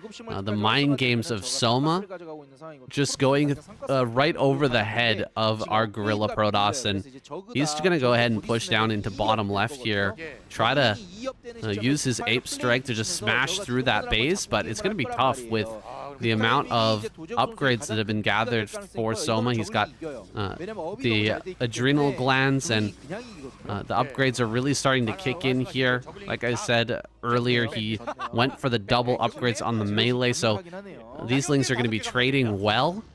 And it's just going to get better and better as, you know, +2 and +3 start to finish up. And both players are taking their 5th base. This is gearing up to be one of the best PvZs we've seen in a long time. Storm's on the high ground, forcing the Lurkers to shuffle back. Nidus Canal was finished, though, so we have more and more Lurkers trickling in, setting up a big minefield up here on the high ground. A bit of a kill box to try and slow down Best with 3 observers in the sky as well to make sure he can maintain good vision as he tries to break down in this position. Best is maxed out, so he feels like he has to trade no matter what. Soma will gradually be encroaching upon that supply lead, though. He's going to be macroing like a madman himself now. A counterattack from Best going towards the 5th base, mineral only of Soma while this is all going on, though. This is a great play from Best. He's distracting Soma on this southern hemisphere, shuts down his 5th base, and now his army is in position to defend his own base at 6 o'clock. Suddenly, Best is going to be a base ahead of Soma. This is insane. And a DT drop in the main base. Are you kidding me? Best gonna try to keep the pressure down at the bottom left. Oh, he swipes the hive there, alerting Soma. And so Soma gets the alert. He realizes what's going on. He sends some units back to defend this. Looks like he'll be dealing with it without too much trouble. In fact, the shuttle will die as well. Didn't pull that back, unfortunately. Best not really getting what he was looking for out of that drop, but I love the idea. Trying to get in there and deal some damage while attacking another base. Definitely a misplay to attack the hive and give him a couple of extra seconds of reaction time. Beautiful feedback on the Defiler, though. He's going to overrun this position in the bottom left natural. He's trying to take a hatchery down here, but with no Defiler online, it's going to be much more harder to trade cost efficient. He's going to try and stream some units down into that Nidus Canal to defend against this, but there's not that great of defensive plays set up. Dark Archon goes down before it can feed back the other Defiler in this base in the bottom left, but if Best breaks this position, Soma might die. This is crazy. Best is online with 5 bases worth of macro, and he's breaking through Soma's 4th base like it's made out of butter, saying absolutely wild stuff. He's got hardly any units left remaining, but the damage is already done. He's killed some of the drones, sniped the gas. He will lose this army eventually, but he has really hindered Soma's own capabilities, storming the drones. Now Soma is effectively on 3 bases for a short time, while Best is churning away on 5. Absolutely insanity in this game. Yeah, I mean, not taking out the Nidus is something. Oh my goodness, Archon's here, getting on top of these drones. 27 kills. He's gonna get the Nidus. Okay, that's what I was thinking. Killing that Nidus is the big move, and he does manage to get rid of it. It's gonna force him to remake that. Coming up here to deal with this mineral only again. Best lost his whole army, but he's just been slowing down Soma so much while growing himself. This is a great game, and Best is starting to dominate. Yeah, Soma is not looking too bad on paper in terms of supplies, but supplies actually don't always indicate where people are in the state of the game. There's so much more tempo advantage right now for Soma. Tries to get a good play, only hits 2 units. Best doing a good job of splitting off his army and denying value there. The one thing going for Soma is that with a few good lurkers set up, it's really hard to push into a Dark Swarm on top of lurkers. And the only thing you've really got to fight underneath that Dark Swarm is Zealots, so not always the best trades for Best to take. So he will, buy some valuable time to get these expansions back online. Beautiful Storm on the Defiler kills it, though. Soma desperately needs to get these additional bases up to keep on par with Best in terms of production. He's taken the natural in the bottom left. He's got the mineral only going up again. I'm sure Best is going to rotate to the Northern Hemisphere now and put on more pressure to the rally point of Soma and maybe see about knocking out this mineral only base again. One thing I'm worried about for Best is that he's not really developing in terms of getting out Reavers and taking more bases in the top right. I'd love to see him send some probes up there to go and start setting up robotics facilities and stuff, but for now he's pushing over here to this high ground. It looks like he should be able to break this position, so I'm a little bit too spread out defending down in bottom left. Has to go through the Nidus to get back over here and defend this position. He's not able to do any sort of counter attacks right now. Best is going to kill this base again, so just keeping down Soma is enough right now to keep him in the lead. Time to take top right, though. We don't want to get overly greedy, try to push into the natural right now, I don't think. Well, he just wants to prioritize limiting Soma. I do agree with you, though. He needs to eventually start securing the northeast quadrant. He's actually got 3 shuttles.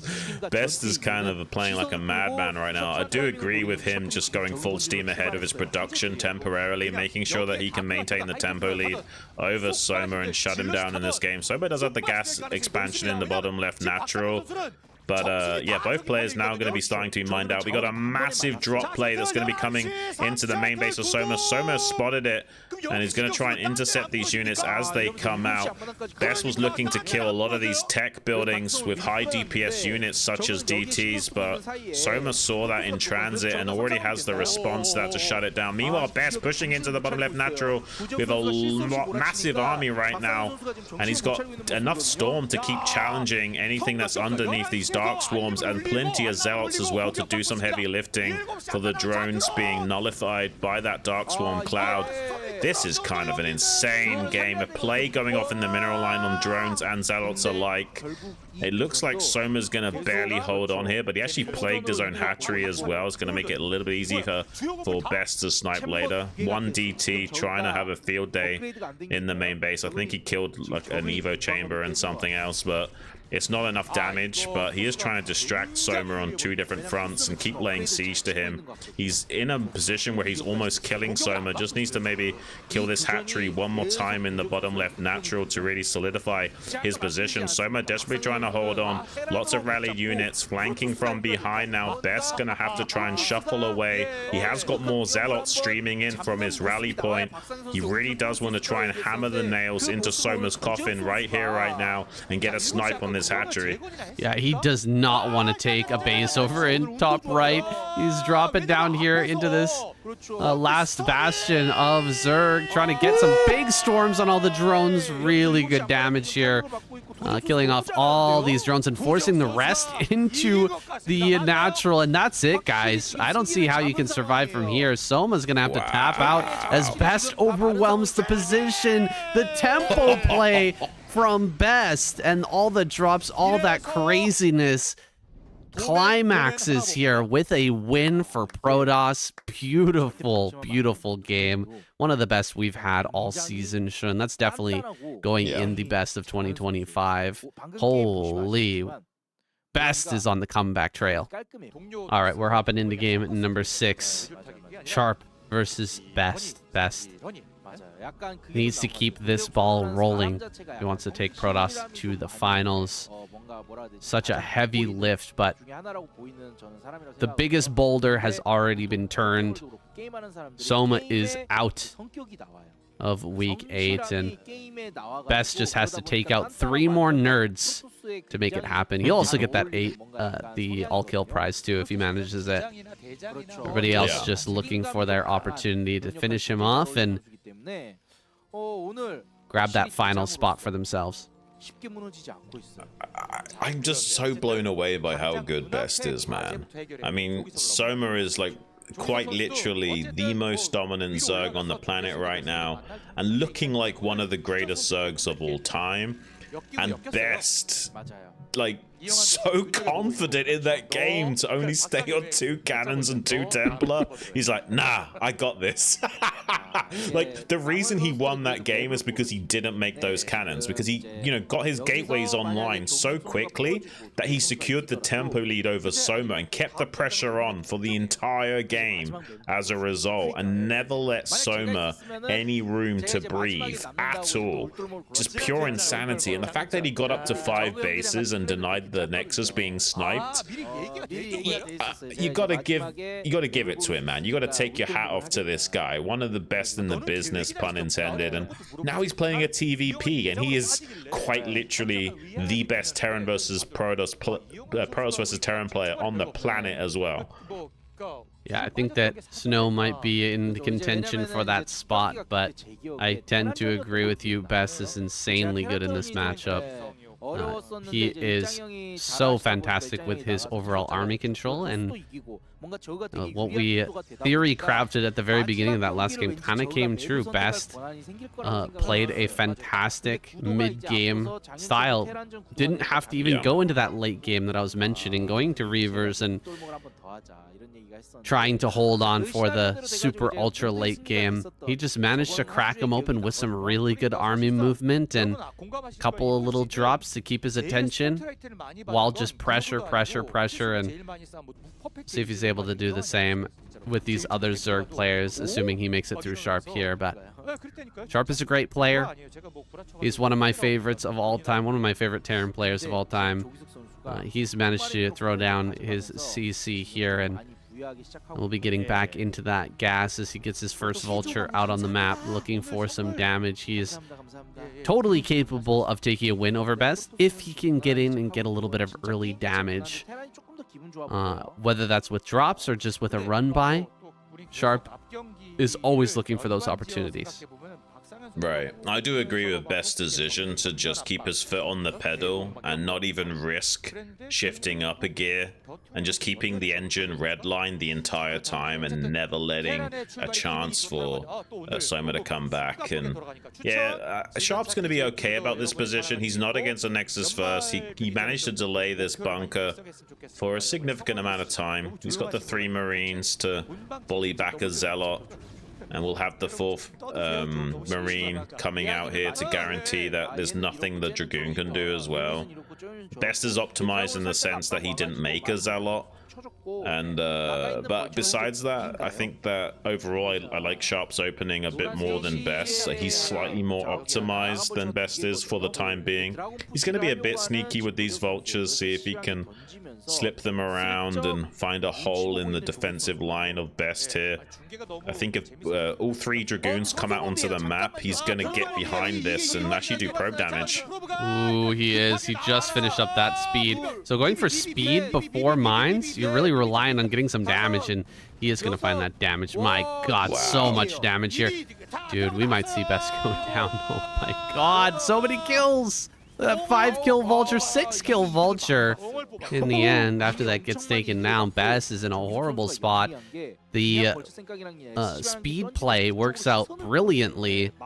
And Sharp, I mean, he is in prime position to take on this ape. Well, he metagamed Best a little bit. He kind of figured that Best would want map control, and Best was assuming it was going to be a mine first build so that that wouldn't occur. And Sharp is one of these guys to really abuse vultures, especially in the early game. So, you know, it's a bit of egg on Best's face to not anticipate that move from Sharp, and it does really carry a lot of Sharp's games. He relies really heavily on these vultures to do heavy lifting in the early to mid game to give him as favorable of a game state as possible.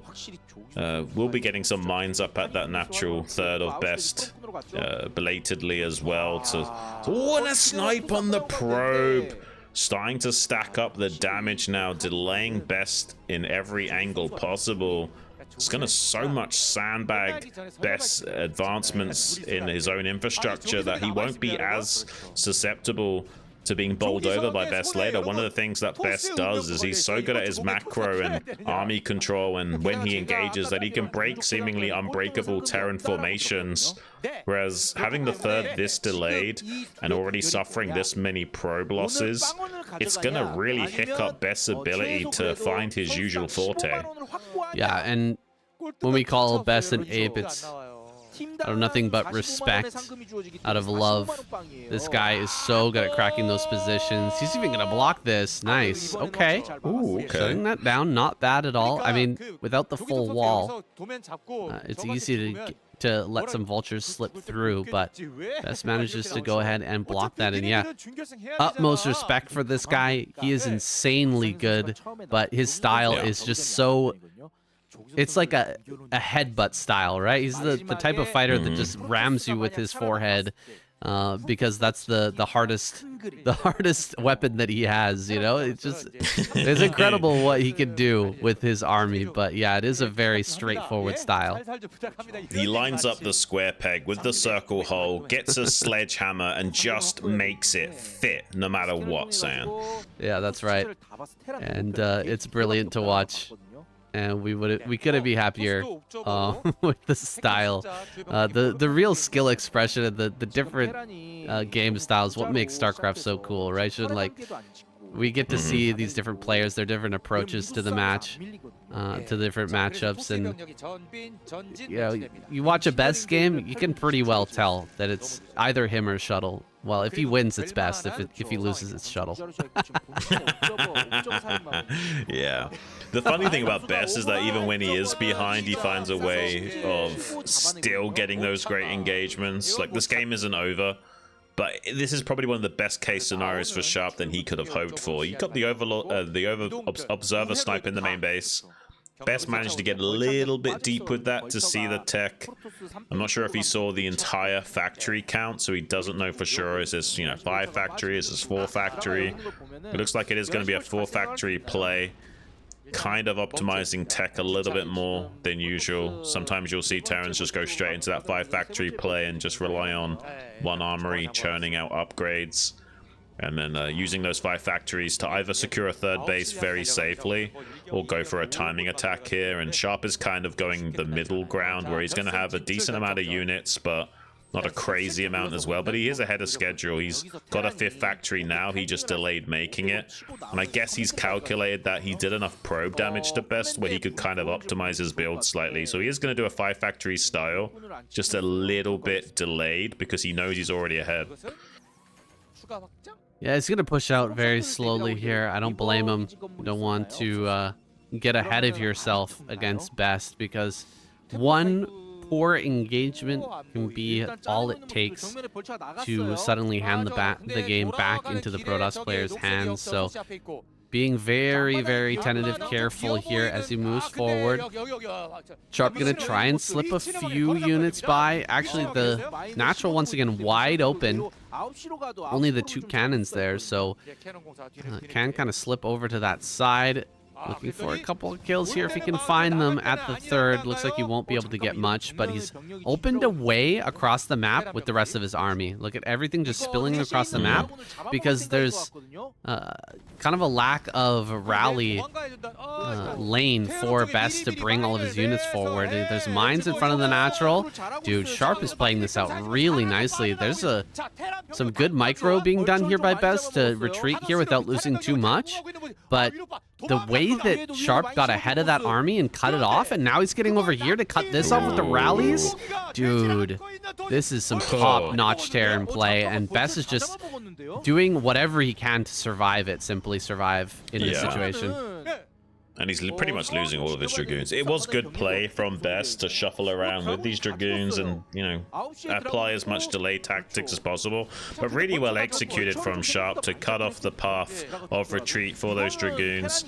And he's eventually going to clear up pretty much everything. Best, meanwhile, had a bit of moment of respite, though, to macro up back at home. So I'm sure he's got enough units to defend now. I mean, yeah, like, we've already got the speed lots and plenty of gateways. And, you know, Sharp hasn't, like, really heavily hurt Best besides killing those probes and now killing those Dragoons. Best is a little bit delayed in taking this 4th base, though. A mine is blocking that. So, yeah, he's still getting indirect damage to Best. And Best going for delayed robotic support bay. Maybe that's just for shuttle speed. And he's going for a gateway man style. I don't think he's gonna go Reavers here. I could be mistaken. I'm pretty sure that's just for shuttle speed, so we can do a gateway man style with speed shuttles and zealot bombs and high templars in those shuttles for storm drops as well. Yeah, I don't think he can afford to get Reavers here as well if he's going to be going for all that. I'm expecting just some Templar to pop out here soon with their storms, speed shuttle to kick in, and Best to look for that push. When it comes, he's going to hit it head on and see if he can get some really good storms on the chunks of tanks and army. If Sharp makes any mistakes, he will take full advantage. Sharp has been very careful so far. He's made some really good move outs and been very cautious with his moves, been very tactful with the way he's been pushing out with these vultures and laying mines in a smart and thoughtful way. I have high hopes for Sharp in this game. I think that he's playing very, very well. And if Best takes a win here, I mean, it's going to have to be on the back of a mistake from Sharp. Yeah, I like that he's starting to wall off the bridge here as well. It's almost necessary on this map to cover this flank by walling off the bridge and allowing you to come out onto the map. Taking the 4th base can be really tricky, generally speaking, for Terran, but it's not too bad here on Radiant. As long as you block off that bridge with a depot wall, and then you can maybe float a CC or just build it on location at that 12 o'clock position. It's not too much of a stretch to start to encroach towards the center of the board and secure that lane. But he has to be super active, meanwhile, and slowing down Best from expanding. Looks like Best, though, already getting control over this bottom right quadrant, knowing that he needs to expand rapidly. He's already taken a pretty slow 3rd and 4th. He can't be delayed anymore. So it's really important that he comes down here, clears out these mines, and gears up towards expanding and eventually setting up a second rally point as well. But you have to really favor Sharp in the game thus far. This is about as better of a position that he could have hoped for. Yeah, all the damage in the early game, the delay tactics, picking off those Dragoons, everything's gone his way so far, but the big push out has yet to come. He's still in his natural. It's a lot of ground to cover to get down over here to the Protoss natural cross map.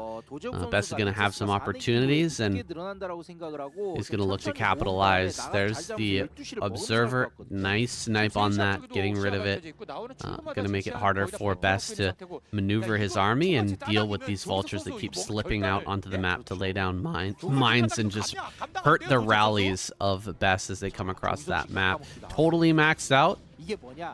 Is backing away, just waiting for Sharp to move into his army, move over those mines and give him an opportunity as he starts to take bottom right, start to throw down some gateways down there and have a second rally point set up.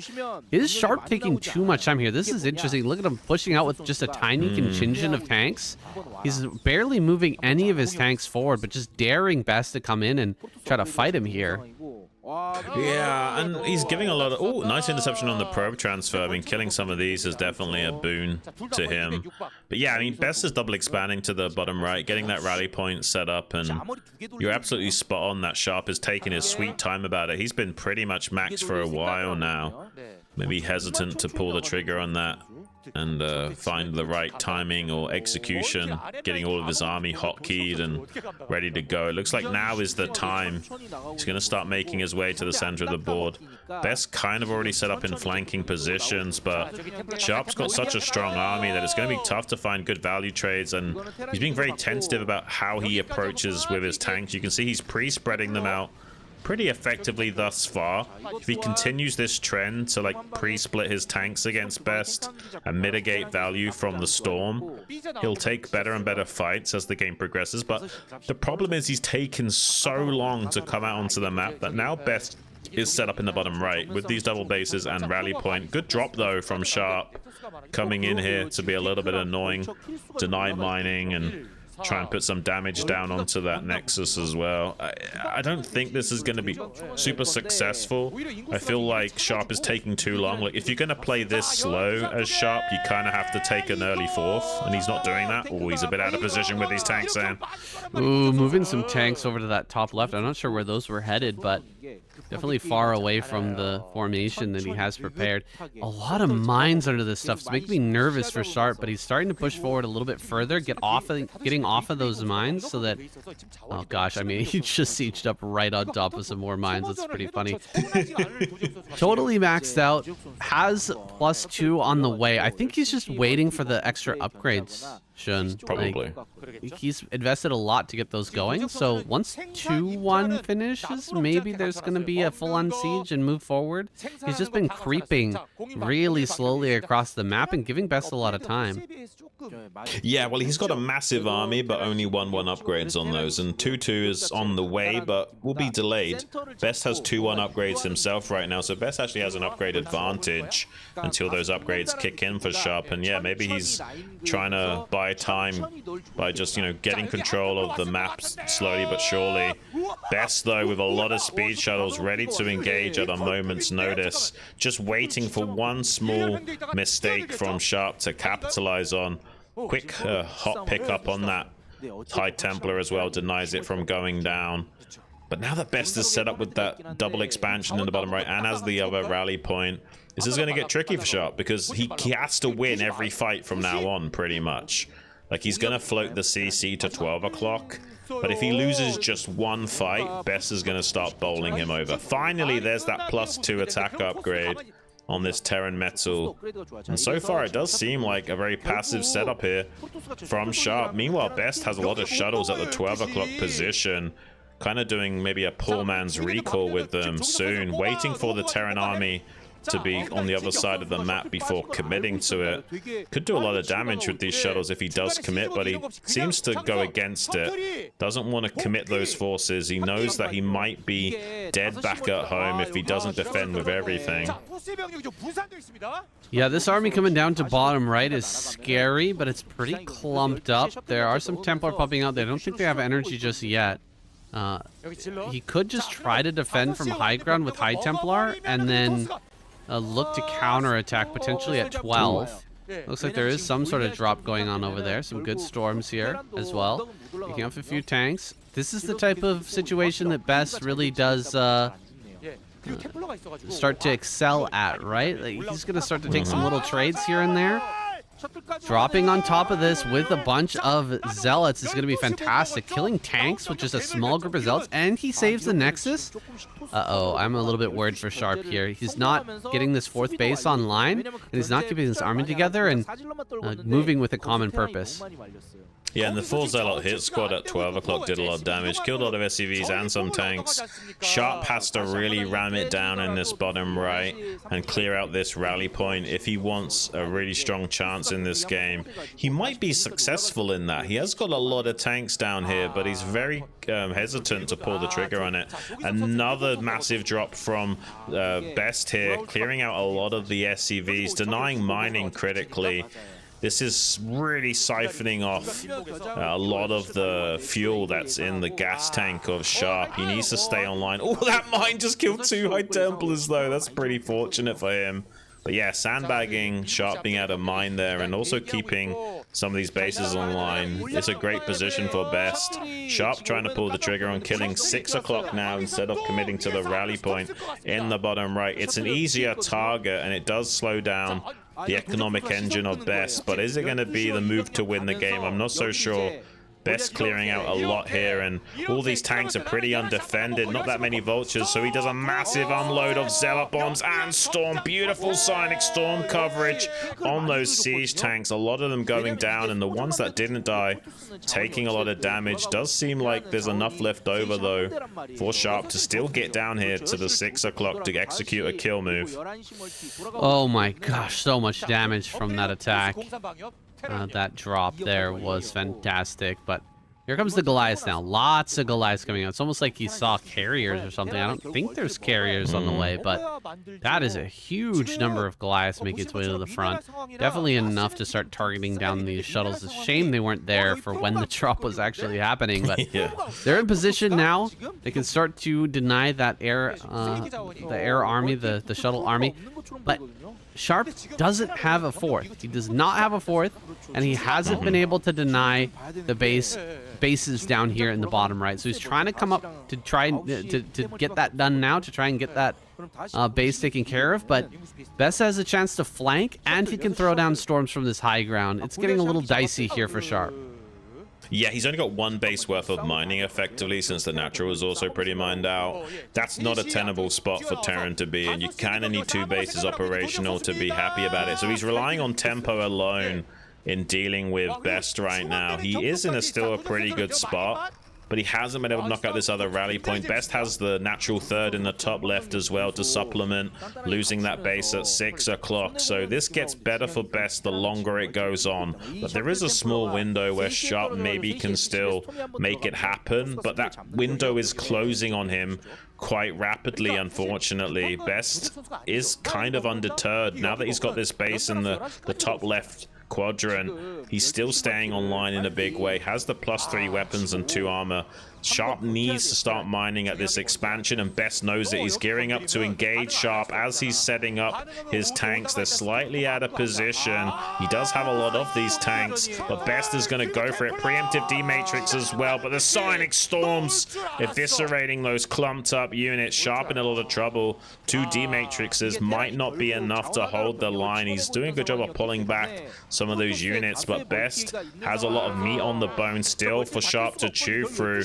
And I don't think he's going to be successful in it. Looks like Best is winning this fight and will maybe be able to start denying mining at this 12 o'clock yet again. There's 1 tank on the high ground at this 12 o'clock, which is really shutting things down from Best committing to this.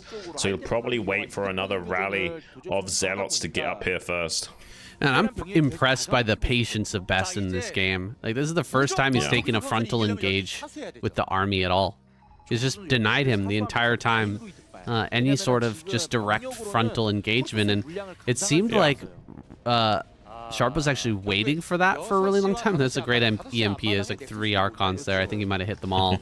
But yeah, it looked like he was kind of goading him, kind of baiting him to run into him. But Best just super calm, didn't go in, over and over and over again, looking for little snipes here and there, playing keep away until the correct moment occurs. This moment right here where he dives through the army, bashes down that force, and takes over the 12 o'clock once again, kills the CC. This is looking really bad for Sharp now at 90 supply, dipping below that like critical supply that you really can't hold on as Terran anymore. And with only 1 base mining, he's never going to be able to max out again. Not without another base floating over. I think he's floating another CC right now, but it's dire here for Sharp.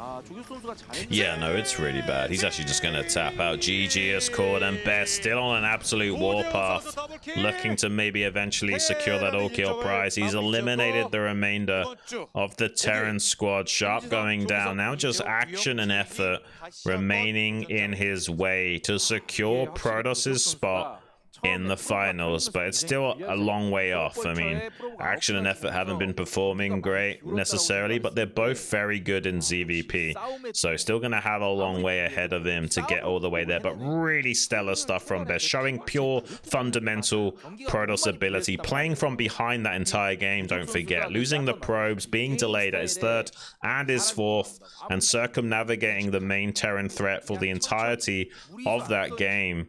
Just absolute stellar stuff, and we expect nothing less of him. Straight into the action.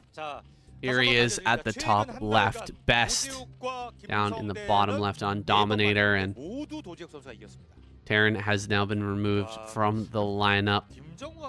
Best did the honors there and is looking now towards this all-kill with action on the chopping block. What does he have in this matchup? We really haven't seen him for a while. Has he been in the time chamber? Has he been in the hyperbolic time chamber training?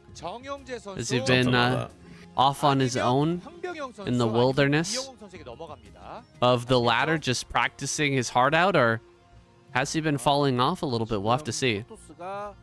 Yeah, it's hard to say with action. He did seem like he was coming out of his slump a little bit recently, but you can never really quite know. You kind of have to see more from them to see where they're gearing up. They tend to like regain and lose their mojo multiple times over the course of the year. Some players obviously seemingly more confident and dominant than others. Soma, one of the examples of that. But you can't win all the time. And he's actually going to preemptively shut down this probe scout by body blocking and intercepting it. Some good stuff already here from action. You don't usually see this from the Zerg. And it really does hinder something like a cannon rush or what have you. So this drone is doing 2 things. It's you know, shaving off health over that probe to help make it easier to hold against a cannon rush, and the drone's already in position to deny a cannon rush if it were to occur. Doesn't seem like Best is going to go for that anyway. Just kind of faking it here and action calling his bluff. Yeah, you got to be careful with the positioning there at the natural. The little corner in the top left beside the minerals, you can drop a cannon and a pylon there, and it's pretty hard to dislodge, pretty hard to get on top of. So action respecting it by bringing out the early probe. And Best actually forces action to take this space over here for his 3rd. Interesting. Pretty far off. Are we going to see like a 4-hatch Hydra out of action so that he can connect these bases? Or is he just going to play maybe with a really spread out 3rd base? Well, the funny thing about it is you can actually play full base early Zerg with 4 hatcheries, and Action was one of the guys that used that build in a pro game way back when, but it's so hard to execute at the pro level. You're just so spread apart that something like DT Ser can have a field day with you.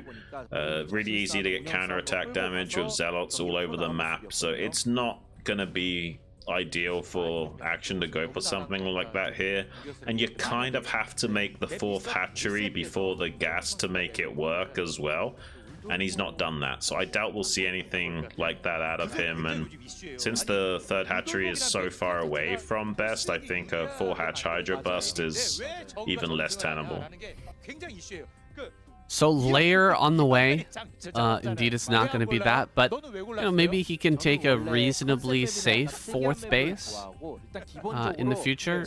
Once he's set up the 3rd over here in this kind of far off spot, it is still, you can SimCity this up pretty well. It's not on high ground, obviously. It's not the best base, but maybe he can segue into like a quicker 4 bases.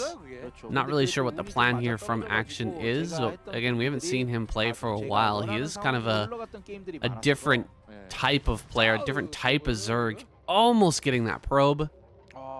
Not quite able to snipe that down though. And so Best will continue to scout and, in fact, slips a Zealot past. I think he's just going to see that with the Overlord, or does he actually see that? He does see it with the Overlord.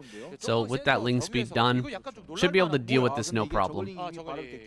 Yeah, a little bit slow to... He should have only chased that probe with one single Zergling and then sent everything back to defend. But he did eventually get back here and clean up the Zealot without losing a single drone. So it's not bad at all. Like, he still does what he needs to. Double Stargate from Best. I don't usually like to see it. I mean, Bisu, one of the only guys that I feel confident with going for this build. And we have seen Best really let games slip through his fingers when he does decide to go for this. But maybe he feels like there's such a low chance of it being early Hydra pressure because of how far away the 3rd base is, that this is going to have more value. Maybe he can make it work this time around. Yeah, guys out there know that I'm not the biggest fan of this build either, and I agree with you, Shun. Bisu seems to be the only guy that can really pull it off. Maybe though with this setup, it'll be a slight bit easier, right? That 3rd base is so far away. If you can get Zealots and Corsairs over to that location, delete the Overlords, it'll be hard for Action to reinforce, right? It'll be really hard for him to run between the natural and the 3rd to defend a timing like that. And it's all, with this build, it's all about that timing. It's all about that moment when you've got 6-7 Corsairs and a bunch of Zealots to come in and just put on that pressure. And if the Zerg is able to deny that, if they're able to stop that, then everything else is delayed and it becomes really hard. Yeah, he tried to go on an intercept course with the Scourge to see if he could catch that one Corsair on the exit vector. Loses a single Scourge to the cannon, but he is getting good scouting information with this Scourge, but he doesn't see the 2nd Stargate critically. Now he should know. Seeing this many Corsairs this early kind of does tip you off as Zerg, and he's already in trouble though. He's already losing a lot of Overlords. He's got just barely enough Hydras to defend against 1 Stargate pressure, not 2 Stargates. So this is a massive tempo lead. Even killing that Scourge in the sky to deny value. Now 7 Corsairs making their way over to the 3rd base location. Just 3 Hydras to defend. Not going to be enough to stop these Overlords going down. Has got some Scourge coming in. Needs to desperately get some snipe on these Corsairs while he still can. Doesn't get any connections though. Good target firing from Best and positioning of these Corsairs, doing a lot with a little. Now Action down to 4730 supply. He can't make anything. He's got so much minerals banking up because he just can't produce units, and Best can keep ramming it down with these Corsairs before there's a significant force to thwart them. He can't even make Scourge to deal with these Corsairs, so there's so much lost production for Action right now because he's pulling lava at all of these hatcheries, so he's not, generating any new lava. So the sting has already been taken away from Action in this game, and Best mid game might be more potent for it. And I would say the 2 Stargate investment already paying off thus far. Yeah, this is what you need to do with the 2 Stargate play, for sure. He got what he needed, what he was looking for, and now Action completely on the back foot. He's going to have a real hard time here, especially once the Zealots come in to start tanking damage and fighting these Hydras. Things are going to become really annoying for Action, and As these Corsairs come in, Hydras are going to pull back, try to target these down. Zealots are coming into the natural now. Here's that Zealot speed. Zealot speed is done. Is he going to engage into this? Nice evolution chamber. Yeah. That was a really nice heads-up play from Action. Throwing down the evolution chamber at that particular moment cuts down on the surface area that Zealots can get on the Hydras. It just allows you to spend more time targeting down the Corsairs as that attack comes in. So Best thinks better of it. He turns around, and he's got himself into High Templars back at home. More cannons in this game than he went for against Soma when he tried to Hydra bust him. But, you know, it's warranted because he's going to have very late High Templar and Storm this game. Yeah. There is a risk that, you know, he just migrates all of his forces at once and escorts his overlords across the map. So he's both protecting the overlords and also threatening killing Best at the same time. And he's done a good job of stabilizing. Like, he lost those overlords initially and then, you know, build a massive round of them, and now he's got plenty of Hydras out. There is going to be a drop tech coming out from Best, though. I wonder if there's DTs in this shuttle. Yes. Yeah, I think this would be seriously sick. This is a great follow-up from Best, because what Action is doing this whole time is trying to keep his overlords alive. He's got his mind set. I have to keep my overlords alive. I have to keep my overlords alive. And so they're all stacked on top of the Hydras, waiting for this attack to come in, and he is not paying attention to his mineral line. He doesn't have a single overlord here because they would be in a dangerous spot. They could end up getting killed by the Corsairs, and he's surrounding Zealots over here. He's paying all of his attention to these Zealots, and so many drones. Okay, he sees it. Ooh, all right. 6 kills, 7 kills, 8 kills, not quite. 7 kills on those drones is pretty darn good for Best, but he lost his whole army, so it's quite a trade. I would say this favors Action.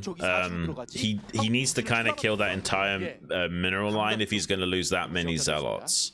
It was a nice idea there from Best, and there was a chance that Action just wouldn't look at his main base while all that was going on and would only pump units out of his hotkeys and not even bother checking the main base. So it's also really good mechanics from Action to not rely on predominantly hotkeys and actually look at his bases with his F keys or whatever he's doing, so that he can actually keep, you know, good attention onto the safety of his mineral lines. Maybe he knew deep down that there was no overlord in that main base, and something like a DT play would be something to keep an eye on. So he lost basically actually a bare minimum amount, I would say. He's now in a pretty good spot because Best has really delayed his own tech and infrastructure by going for that double Stargate play. He's now getting into a third base, but Action has a pretty strong army right now. So as long as Action gets a 4th base online, gets his upgrades, suddenly this isn't as best-sided as it should be.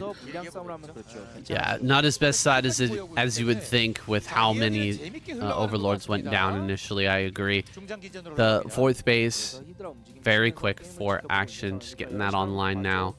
And we'll likely throw down a couple of extra hatcheries there as well. Going into Hive, he's setting up for that super late game, kind of where he shines, right? We think of Action, think of Defiler play, and that's really where he gets into his element best as well. I mean, Best is super good in these late games, as we saw against Soma, so this should be an awesome match once Action starts to get into this late game tech. Yeah, this does look pretty good for Action. He just needs to get the 4th base on, get into Hive, and he's actually ahead of curve. Like, this will be a tough game for Best to win at this rate. Assuming, you know, really good play from both players, this is definitely Action-sided right now. It will take him a long time to finally get into that Hive tech, but he has all the puzzle pieces that he needs now. He's not behind the curve of the game anymore. He's actually ahead of the curve in a lot of metrics. Best will need to double expand to try and keep up with him at this rate. I don't think Best is going to find a timing window to kill Action anytime soon, and really good defense from Action as well, trying to shut down this shuttle play preemptively. He's got plenty of Hydras and Overlords ready to shut this down in a heartbeat. Just dives in and snipes that shuttle. There's not enough Corsairs here to kill all the Overlords, but he might go for it anyway. He tries to get out of positioning of the Hydras. Kills about 3 or 4 Overlords here not the worst trades, but not necessarily good enough. He's losing all of his Corsairs. That's a massive investment right now from Best. It does supply block action yet again, but he's not necessarily going to be able to punish action during this period of recovery. So I actually favor action thus far. Yeah, this is worrisome. Like, we could see a round of Mutas pop out, and there's not really an answer for Best. Action doesn't necessarily have to go for something like that. He could just stick with the plan, the game plan here, and go into Defiler and stick with Lurker, Ling, Hydra. But that option is now available, and that's all because Best dove in with that. I mean, just getting that little bit of damage, I don't know if it's worth it. It would have been worth it maybe, you know, 5 minutes ago to get that much damage, but I really feel like the economy of action is such now that replacing those overlords is hardly a bump.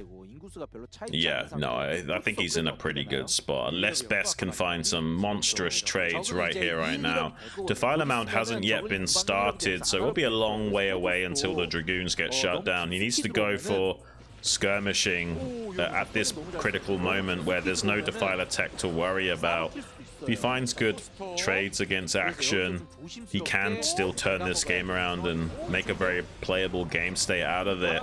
He's got the 4 bases set up. He just has to trade with this army before Dark Swarm clouds start coming down and nullifying the potential of these Dragoons. It's a very hard pizza slice to attack into, so you just want to basically push forward, cycle out your storms, regenerate more energy, and just rinse and repeat over and over again, and try and whittle the Zerg down a bit and making them easier and easier to handle. There's a small counter-attacking force on the other side of the map for action, ready to shut down additional bases from Best. He just needs to keep Best contained onto 4 bases is basically the win condition for action here. Dives forward to snipe the Observer. There is still 1 more Observer remaining to maintain this line of attack. He can't afford to lose that Observer though. Yeah, he really wants to trade a little bit more. It's time to start making Archons for sure. Cracklings are going to start coming out in mass, and Best is ahead in supply suddenly, but he needs to do a bit more trading than this even. Only +1 as well is not looking good. I think we've got +1 armor. Yeah, so Zealots are going to be taking 3 hits to kill these Lings. It's going to take a lot more work to cut through those Lings, and so they're going to be trading better and better. That's worrisome for Best right now. Action does need to slowly move towards the 5th base, but Best, I mean, he's going to have a really hard time denying that without losing his entire army. Yeah, he's forcing a cancel on this mineral only. It will be a bit tricky for Action to set up his own 5th base. The main thing is just not let Best get his 5th base online. Pretty good trades thus far from Best. Really good usage of Storm. Finally, we see Dark Swarm being utilized to try and sandbag this effort, but with Storm and Zealots, you can still break those positions. So this still looks like a really good trade for Best. That's a monstrous plague, but does it matter? There's actually a really tricky engagement that Action needs to overcome because he's lost positional advantage of this pizza slice. He's now attacking into the high ground from the low ground. How is Best doing this? It's actually kind of insane because Action had all the puzzle pieces that he needed to win this game, but Best is just trading better right now. He's got on top of the rally point.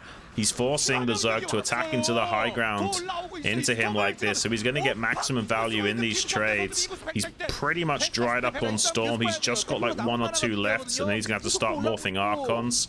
But he's traded so well thus far. The only thing going for Action is that Best doesn't have an additional base going online, but it might not matter. He's got some more units showing up as well. He just needs to trade well with the Zerg, and he could win the game.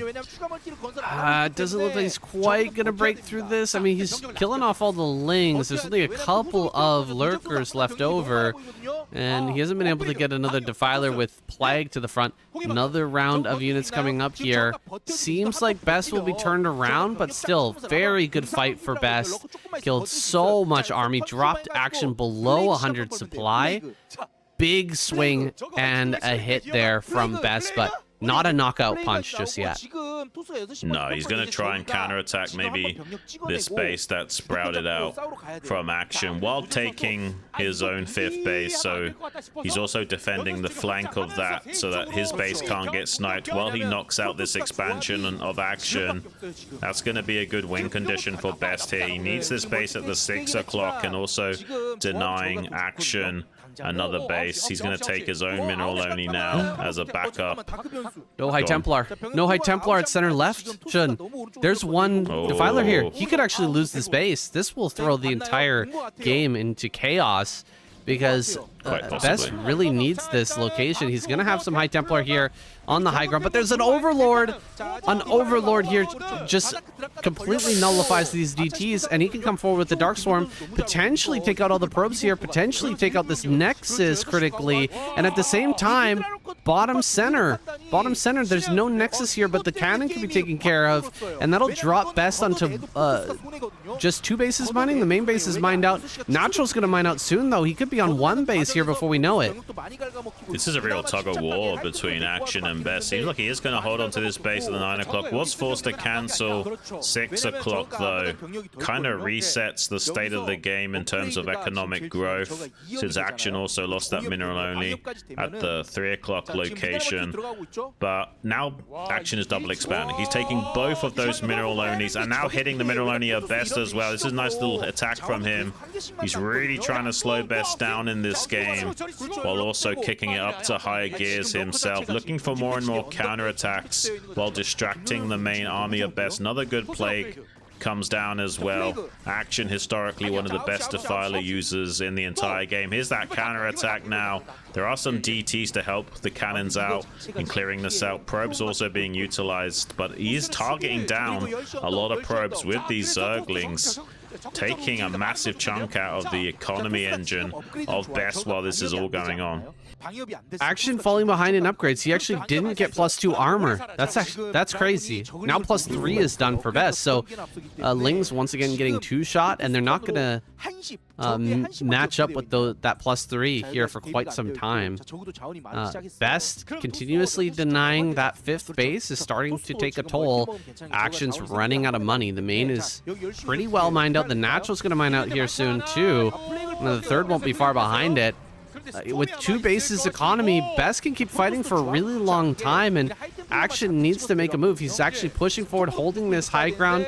It's kind of his last bastion here. If Best gets on top of this high ground, the 4th base is going to be forfeit. Can he get up here? Few more storms. There's 1, 2, 3 observers left, so sniping those is not going to be very possible here for Action. Even if he starts to dive on those, there's just so many to keep that vision control here. Best just blanketing storms over and over again with that 4 gas. He can make so many High Templars. There's nothing that can get forward here, even in range, without getting completely splattered with these storms. And Best is now on the high ground. How many storms does he have left over for this next round of army? Can he hold here? Archon in the back, not being brought forward to try and deal with these links, but there's 2 Archons at the front line just mauling through all of these links. Action is panicking for sure. He's dropping below 100 supply. He's not defending this base. The drones are in range. He can start to take them out. Oh, Best is doing it, man, by the skin of his teeth. He's just barely overwhelming this position. Another round of units comes to the front. More Zealots, more High Templars to refresh the fighting potential of the head of the spear. And he's starting to puncture through Action now. Even a DT drop into the main base to snipe off tech buildings while he's killing this mineral only. Best is an absolute god in PvZ comebacks, and he's done it again. Action is in disarray. You can really tell the Zergs panicking when they're flooding pure Zergling and struggling to maintain the defensive line. Action taps out. It's gonna be a Best versus Effort finals. You can only see those kinds of PvZ comebacks when Best is in the equation. I cut it off there at the end, but he got a big clapper from KCM. Best. Oh my goodness. What a effort from this Protoss player today. I mean, bringing it back from the brink and taking us all the way to our final game of the night. This has been a fantastic day of StarCraft, and I'm so glad that this is how we're ending the regular season of KCM.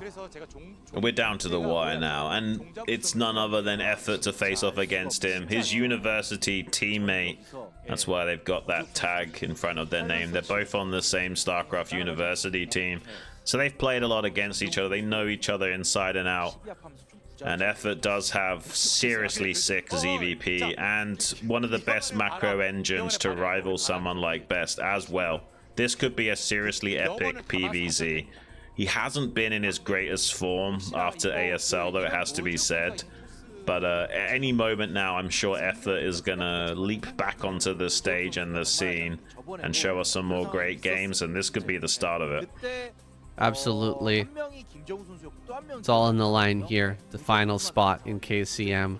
Your entire team is rooting for you. All the Zergs out there are hoping for effort to shut down Best in this game, but Best seems near unstoppable, man. He wants that all kill. He can feel it. Yeah. And wait a second, he's gonna try and grab this pylon. He's gonna cannon rush for the final game of the night. This is a crazy move from Best, but here it goes. This, the second just so you pylon, guys know, just this in is time.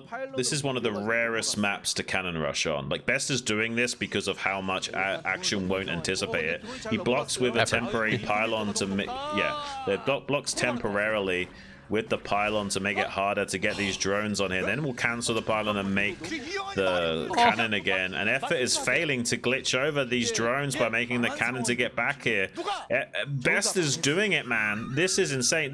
You don't usually see cannon rush on Metropolis. It's not that strong. And he's doing it because it's not anticipated by effort. Effort just didn't think he would go for something like this. And it's actually gonna pay off. This is crazy. No. Best's gonna get the win here. I mean, how can you expect anything else? He cancels. He forces to cancel. Oh my gosh. Gas in the main. This is a nightmare situation for effort. And Best is just gonna casually grab his Nexus back at home, get some cannons up, and collect his free win here after a full-on I mean, it's not a free win, of course. There are ways to come back. But it's this is about as bad as it gets. Yes, it's cross map, so we can't even stop the Nexus before cannon though as well, right? Like everything is so optimized for Best right now. Yes. Like, it's so hard to come back from this position as effort. He's gonna have two Zerglings trying to check the natural, but because it's cross map, they can't really punish the slow cannon anymore. So yeah, Best is gonna have a field day with his optimizations. I mean, effort will have a fighting chance. He can go for like a pseudo 3-hatch Hydra. He just won't have the same amount of, you know, strength behind it because of being denied mining in this natural, but he can make a lot of Hydras and go for a bust here. If Best was a true ladder player, he would have cannon rushed the third as well. You don't see that at the pro level though, right? It's just not a thing. No, I know. Just funny, we saw the probe see the third, and I was like, is he gonna throw a pylon down? That's what that's what would happen on the ladder for sure. But yeah, it's pretty hard to pull off. Pretty darn hard to pull off. As soon as effort gets over to that naturally, probably would figure out that there's something missing. Probably putting something else out on the map. But regardless, Best is in an unfathomably good position. Another hatchery here in the main. The Hydra Den is done, so there's something that effort can do, but man, if he makes a comeback here, is it going to be epic? That's for sure. He certainly can still kill Best with the 3-hatchery Hydra, but it's so hard to pull off cross map, and if Best anticipates it, which he should because he saw the Hydra Den with the probe, it's going to be really hard to stop. Yeah, I don't necessarily think effort's going to kill Best here, but he has a shot. It's not like he's completely dead, 0% chance of winning the game. There is a way that, you know, Best could throw this. Oh my god, Best is rushing into Citadel with gateways. He's so confident. Like, a lot of Protoss players would just throw down the safety cannons and call it a day. Best is like, no, I want to hit the win more button and have 0 chance of losing the mid game. Like, I don't want to just survive the counterattack. I want to not only survive, but thrive in the mid game and make it impossible for you to come back in the game. I tell you what, 4 gateway with really fast +1 and speed is so good against early Hydra Bust. And when the Hydra Bust is this low econ, it's so impossible. Because you're gonna make the Hydras and then the Zealots are gonna come out and be able to fight, and then you just get stuck into this endless loop of you just have to keep making Hydras because more Zealots are coming. You never get to drone, you never get to the next stage of the game, and eventually, you know, the Protoss keeps growing and they will overwhelm you. So he doesn't get a drone kill here, but I mean, that's just a small mercy for effort. Not necessarily going to save him here, as a bunch of Zealots are going to start spilling out. At least Effort gets a forewarning here. You know, maybe he can adjust something, his plan of what to do, but he knows that this is not a good situation, and Best is going to start ramming it down here with Zealots pretty darn quick. Yeah, and he also gets a tactical snipe on the Overlord. Like, Effort kind of has to go deep with the Overlord to confirm what the tech choice is from Best. So now he knows about the fast leg enhancements on the Zealots, but at the cost of being supply blocked. So yeah, not ideal no matter which way you slice it here. Best's going to be pretty optimized in holding this, but there's still a window for Effort to punish. Maybe he can catch some of these Zealots before they get into a high enough number. I don't think he's going to bust this, but let's see. He's going to try and go for it. He's going to get this front cannon and then back up and start hitting the wall a little bit here. There is a world in which Effort slowly turns this around. He's going to force cannons as well. That's going to slow Best down just a little bit more. Effort hasn't taken that natural hatchery yet, but Best doesn't know it. So this could be a fake Hydra bust from Effort into taking that base, but he's actually committing to making more and more Hydras, so he definitely wants to commit to doing a lot of damage to Best here, maybe killing him outright. Let's see what will happen. Leg enhancements is now finished, so if these cannons warp in, there's almost 0 chance of Effort breaking anymore, and Best is going to meet him before too many Hydras are mustered. He actually sees a few more Hydras in that pack now, so he knows that Effort is pretty committed to this. Yeah, he knows that Effort is pretty committed, and he's going to slip a couple Zealots out on the map. 5 cannons. Zealots got to come up here to block. Probe's going to be brought forward too. Dude, did Best underestimate this play? Is he really going to start to lose these cannons? He's already lost 1. A second one about to fall. Great blocking here. Oh my gosh. So hard to get that second cannon, but he's going to dive on the 3rd one now, and 2 Zealots slip by to the main. Only 2 gateways in the main for Best, so he's hardly making any Zealots right now. A high Templar pops out. That's not what I was expecting right now, because it's going to be a little while before Storm comes, and he really needs something in the front here to kind of tank for these cannons. Best is so confident, man. Like, he's walking the tightrope so closely. Like, he's taken so many liberties in this game, but it might pay off. Like, he's so close to dying on many junctions, and he's making the bare minimal defense. And that is basically StarCraft 101. You want to, you know, make as little as possible to get through to the next phase of the game, because if you play too safe, you're not necessarily going to do well in the later phases. So I really do like this from Best, but it's so cocky at the same time that he's trying to walk this tightrope made out of razor wire. He could cut himself on it very easily or just fall off of it. Effort gearing up to maybe go in here again, but 4 cannons with Storm, I don't think it's going to be successful this time around. There's the blanket of Psionic Storm shutting down Effort's play. He's going to have to try and do a full transition now and go into a more normal standard style, but I just think he's too far behind the curve now. Best has been so optimized in this defense that now a comeback is even less likely. No way, are you kidding me?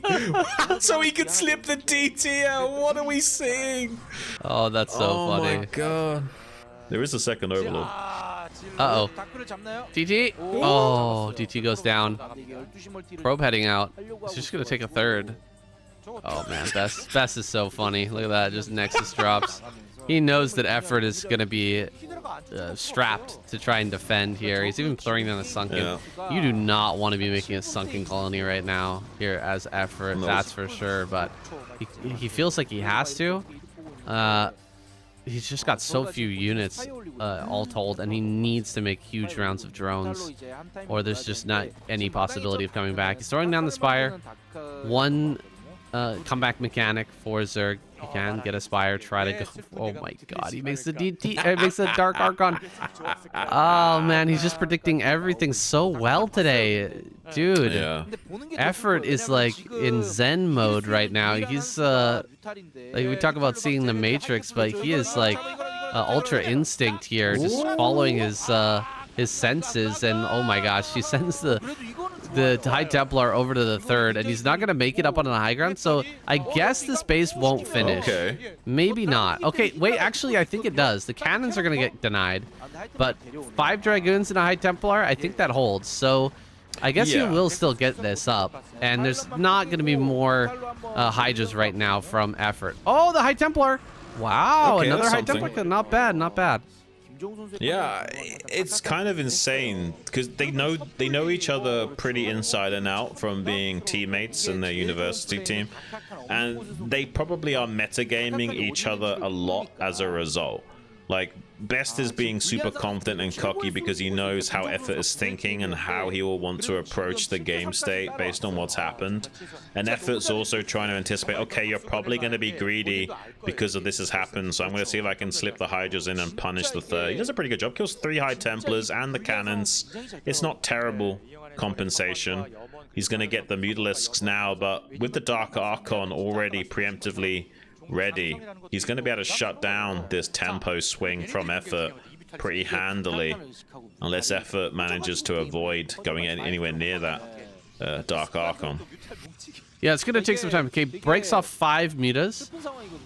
It's still going to be a little time, I think, before energy is on this Dark Archon. I think he's got probably like 80 energy somewhere around Just there. about ready in a few seconds, I think, yeah. Diving in here, just going for the cannon. 5 mutas, 1 shots at probe, so he's looking to just get some probe damage. He didn't send in all the mutas together because he was worried about the potential for that Dark Archon to just throw down the Maelstrom and shut this out. So he's still got a few more mutas to the side. He can kind of mix those in a little bit later and continue this harassment. 4th base down in the bottom right. Bit of a Hail Mary from effort, but it gets spotted immediately. Yeah, he really does need to get away with some greed here. He can clear out that Zealot with the Mutalisk, so it's not like, you know, all lost, but losing that much HP on the hatchery already feels bad. It's going to make counterattacks a little bit more potent and shutting that down later.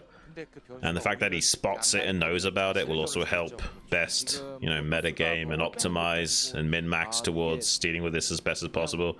If they're going to keep splitting up his mutas to bait out the first Maelstrom here, it's definitely ready at this time. There's the first Maelstrom, but splitting off the mutas will really help him out in a big way in maybe still getting some value out of these mutas in the sky. He just needs to come in here and snipe more probes, maybe a High Templar, and he can slowly claw his way back in the game.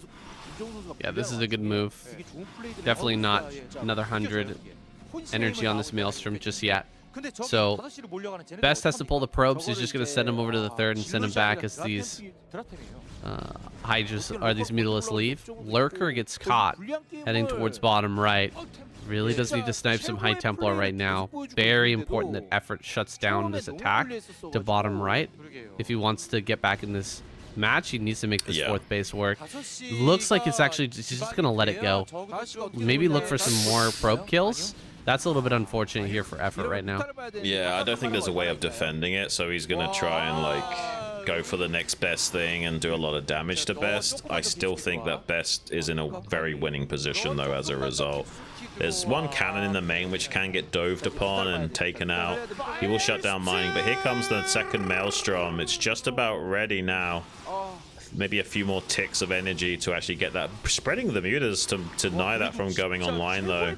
Pretty smart play from Effort, trying to kill some of these High Templars without losing all of his mutas, but it's still not enough to completely shut down Best. He's denied mining temporarily, but losing that fourth does really hiccup any chance of a comeback here from Effort. I admire his tenacity in trying to find small pockets to get his positional play back into validity, but it's not working out for him. Most of his viable comeback mechanics have been completely eviscerated by Best. Yeah, he shut down everything. You gotta respect it, man. Best, he's handling every situation with the utmost confidence and poise. Just he's landing every hit that he swings every time. He's in kind of an awkward position. It seems like he knows exactly what to do, and now he's at the front looking for the finishing blow on Effort. I mean, he's trying to sneak out a couple sunken colonies here to try and set up this position, but Best doesn't even need to attack into this if he doesn't want to. He can kind of sit back, get this fourth online. Yeah. Okay, a sneaky base over here at the bottom right from Effort. Looks like he built a drone down there and snuck the base over. So, I mean, there is something there, but Best is already on the warpath to taking that out. Effort gonna go for a counter. Can he shut down the fourth of Best? Yeah, the hardest thing about Metropolis is securing the fourth base as Best, so he can't let that go up for free. So it's a nice idea to counterattack, but he is sacrificing his own fourth to do it. Best rotating around up here quickly enough that he's easily going to shut down this attempt, though. I mean, Effort's in a lot of trouble, man. He's going to try and sneak the bottom right by building a hatchery on the periphery of that base. A lot of players taking a page out of Actionsburg. Action, one of the only gamers that used to do this, and now Zergs have kind of caught on, and that's a good way to sneak out bases by getting the Nidus Canal set up first and then taking the hatchery on location at the base. But it doesn't matter. It does seem like Best is going to start running rings around Effort now. Effort taking the base in the top left is a bit of compensation, but the standing army for Best getting scarier by the moment. Yeah, full 50 supply advantage, and Effort just sending in some mutas to the main. I don't think that's going to do much here. Just kind of creating a bit of a distraction and trying to get what he can out of those mutas that he spent so much money on that really didn't land the damage that they were supposed to. Full army moving over towards top left to block this base. But a few lurkers getting up here, but I don't see a Nidus Canal just yet. Maybe he's got that. Okay, he does have the Nidus Canal. Wait, how many Defiler mounts does he have? Is that 2, 3 Defiler mounts? What am I looking at there? At least 2, yeah. He definitely wants to get Plague online as soon as possible. I'm not so sure he can hold on to this base. There's just so much army for Best. He's actually kind of hesitating pushing into that, and is going to rotate around to make sure there's no other bases that are being ascertained by Effort. Meanwhile, I'm pretty sure he's confident that even if Effort gets that base, he's still great. He's got his own 4 bases set up. He just needs to deny any additional bases coming online from Effort. Looks like he'll now maybe make a gambit at pushing up here onto the high ground. I don't see an observer on screen yet, so it's going to be a little bit tricky to attack into this without an observer, especially with the lurkers this split up. And Effort actually going to be a bit proactive and start pushing down the ramp with the Dark Swarm clouds and gets a pretty beautiful Plague on top of a massive chunk of the army and start egg blocking the ramp as well. So Effort fighting back strong in this game. He's really slowing down Best, but seems like Best is happy to just relegate himself to continuing to expand and maintain the map control that he's already got himself. This is kind of cool, actually. We're going to see Effort hold this high ground for now, and then as Best tries to take bottom right, there's a Nidus inside the base already, so he can just like flip a bunch of units through that Nidus and potentially take out the base. Rather than needing some sort of a drop or anything like that, he can just suddenly appear with a massive army and potentially take that out. So, I mean, there are comeback potentials here for Effort. He's given himself a good shot in this game, despite all of the difficulties he's gone through. Best has to still really respect it and play his heart out here if he wants to take down Effort. This is a testament to just like how good Effort is as a player fundamentally, that he's finding these niche win percentages and actually making it work. Like, there is a real chance that Effort can win this game. It's just going to take him like 10+ minutes to do it. He just needs to survive, hang on, never let Best expand again, and he can make this work gradually. But feedback, I think, on that Defiler, a very big linchpin in breaking up this position. Another Defiler coming out of the Nidus Canal. Best, meanwhile, going to start cannoning up this bottom right to not only take it himself, but also deny Effort from seizing it himself. But because there's already a Nidus Canal set up in that bottom right on the periphery, he's actually going to get in here and get on top of those cannons and clear them out before they can get set up. Best making good progress on breaking through to this high ground. Some Sunkens in the back line to try and sandbag this as much as possible. Effort does secure that base in the bottom right. He just needs to defend here now. This is getting crazy, Sam. Yeah, wow. I mean, if he stops this base, or if he gets this base in bottom right, stops the efforts of Best to get down there, and Effort saves the base in top left, I mean, there's a real shot for him. It's just that Best is continuing to reinforce this. He's continuing to move out of the Dark Swarm, being safe, taking or getting kills where he can. Another feedback should come through. Okay, I guess this one maybe got a feedback already and doesn't really have that much energy at the moment, and so using the Dark Archon's not really going to be feasible. Okay, he kills the Dark Archon. Another round of Zealots making its way up onto the high ground. Did Effort send too many forces down to bottom right to save that? Because there's not enough over here right now. 4 Archons, 5, 6 Archons with all of these High Templars should be able to break through here, unless Effort has a ton of units waiting at the rally point ready to hop through. Yeah, Archon's still doing splash damage underneath Darkstorm. Will really help out a lot against the Defiler usage. Beautiful blankets of Psionic Storm, even on top of that Nidus Canal to shut down the reinforcements of Effort. He's getting on top of the Nidus Canal now. Some more desperate units of Effort trying to make through, but if he loses that Nidus Canal, he's gonna lose this base, and it does go down. Best is breaking through. Such a valiant effort here from Effort, and unfortunately it's just gonna all fall through right at the last hurdle. He had a beautiful attempt at coming back in this game, but it's slipping through his fingers now. He has this base in the bottom right, but he kind of needed this base in the top left to stay ahead of the curve enough to keep mounting the comeback potential. Now Best has so much steam remaining. He's going to start bowling his way down towards the rally point of the Zerg, forcing trades, even a DT run by in the bottom right. Going to be distracting Effort for just a few moments here to make it even harder for him to muster adequate defenses to holding the line against Best in the coming phase.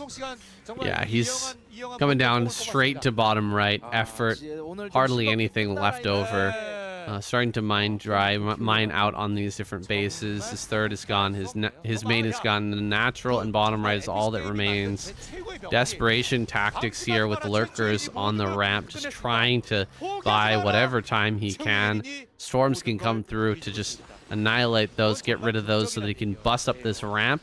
Plagues on the big packs of Zealots is nice, but and with this much Storm and this many Zealots, it's hard to imagine Effort hanging on. I mean, the trades are going to be pretty good with the Lurkers and Plagued Zealots, but the best trades in the world right now are not going to save him with this much bearing down and only 75 supply to try and hold. This is it, guys. Best has done it. He kills the last lurker and breaks through the base. There it is. GG. Effort taps out, and Best brings it home for the Protoss race, taking out Soma to start and finishing with Effort. The all-kill prize is his. The special prize from the sponsors is as well, and the honor, the privilege, and the prestige of winning this week of KCM and taking his team to the finals is all his. Best is the star of KCM today. One of the best Protoss performances we've had in KCM for many seasons now, saying so often have they been flatlining come week 4 or 5 and seemingly lackluster in their performances as of late, but this season is definitely breaking the mold in a big way. Getting through to the finals and forcing a Terran versus Zerg semifinals is the best case scenario for Protoss. Terran, historically speaking, you know, kind of an advantage over Zerg in that triangle of balance. Protoss would much rather face off against Terran in the finals, and there's a strong possibility of that now. And yeah, the sky is the limit for the Protoss squad. Best carrying so much weight on his shoulders. His corded great ape muscles more than adequate enough to do the job. Get the deed done this week. And yeah, I just got nothing else to say about how good Protoss has played this season.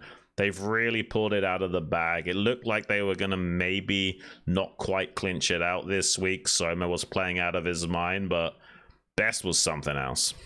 Yeah, Best was fantastic. Definitely the star of the show. Brings Protoss to that finals, and it'll be Zerg versus Terran battling it out here this Christmas. Hope you guys are looking forward to that. We're going to have to work out our schedule here coming up the Christmas season. Guys, I hope you guys are having a fantastic holidays with your friends and family this season, and looking forward to an epic conclusion to this season of the KCM. From our families to yours, have a great holiday, and if you can, support the Patreon Shun Patreon page. Link, as always, in the description, guys. Thank you so much. Good night. See you in the semifinals. Thanks, guys.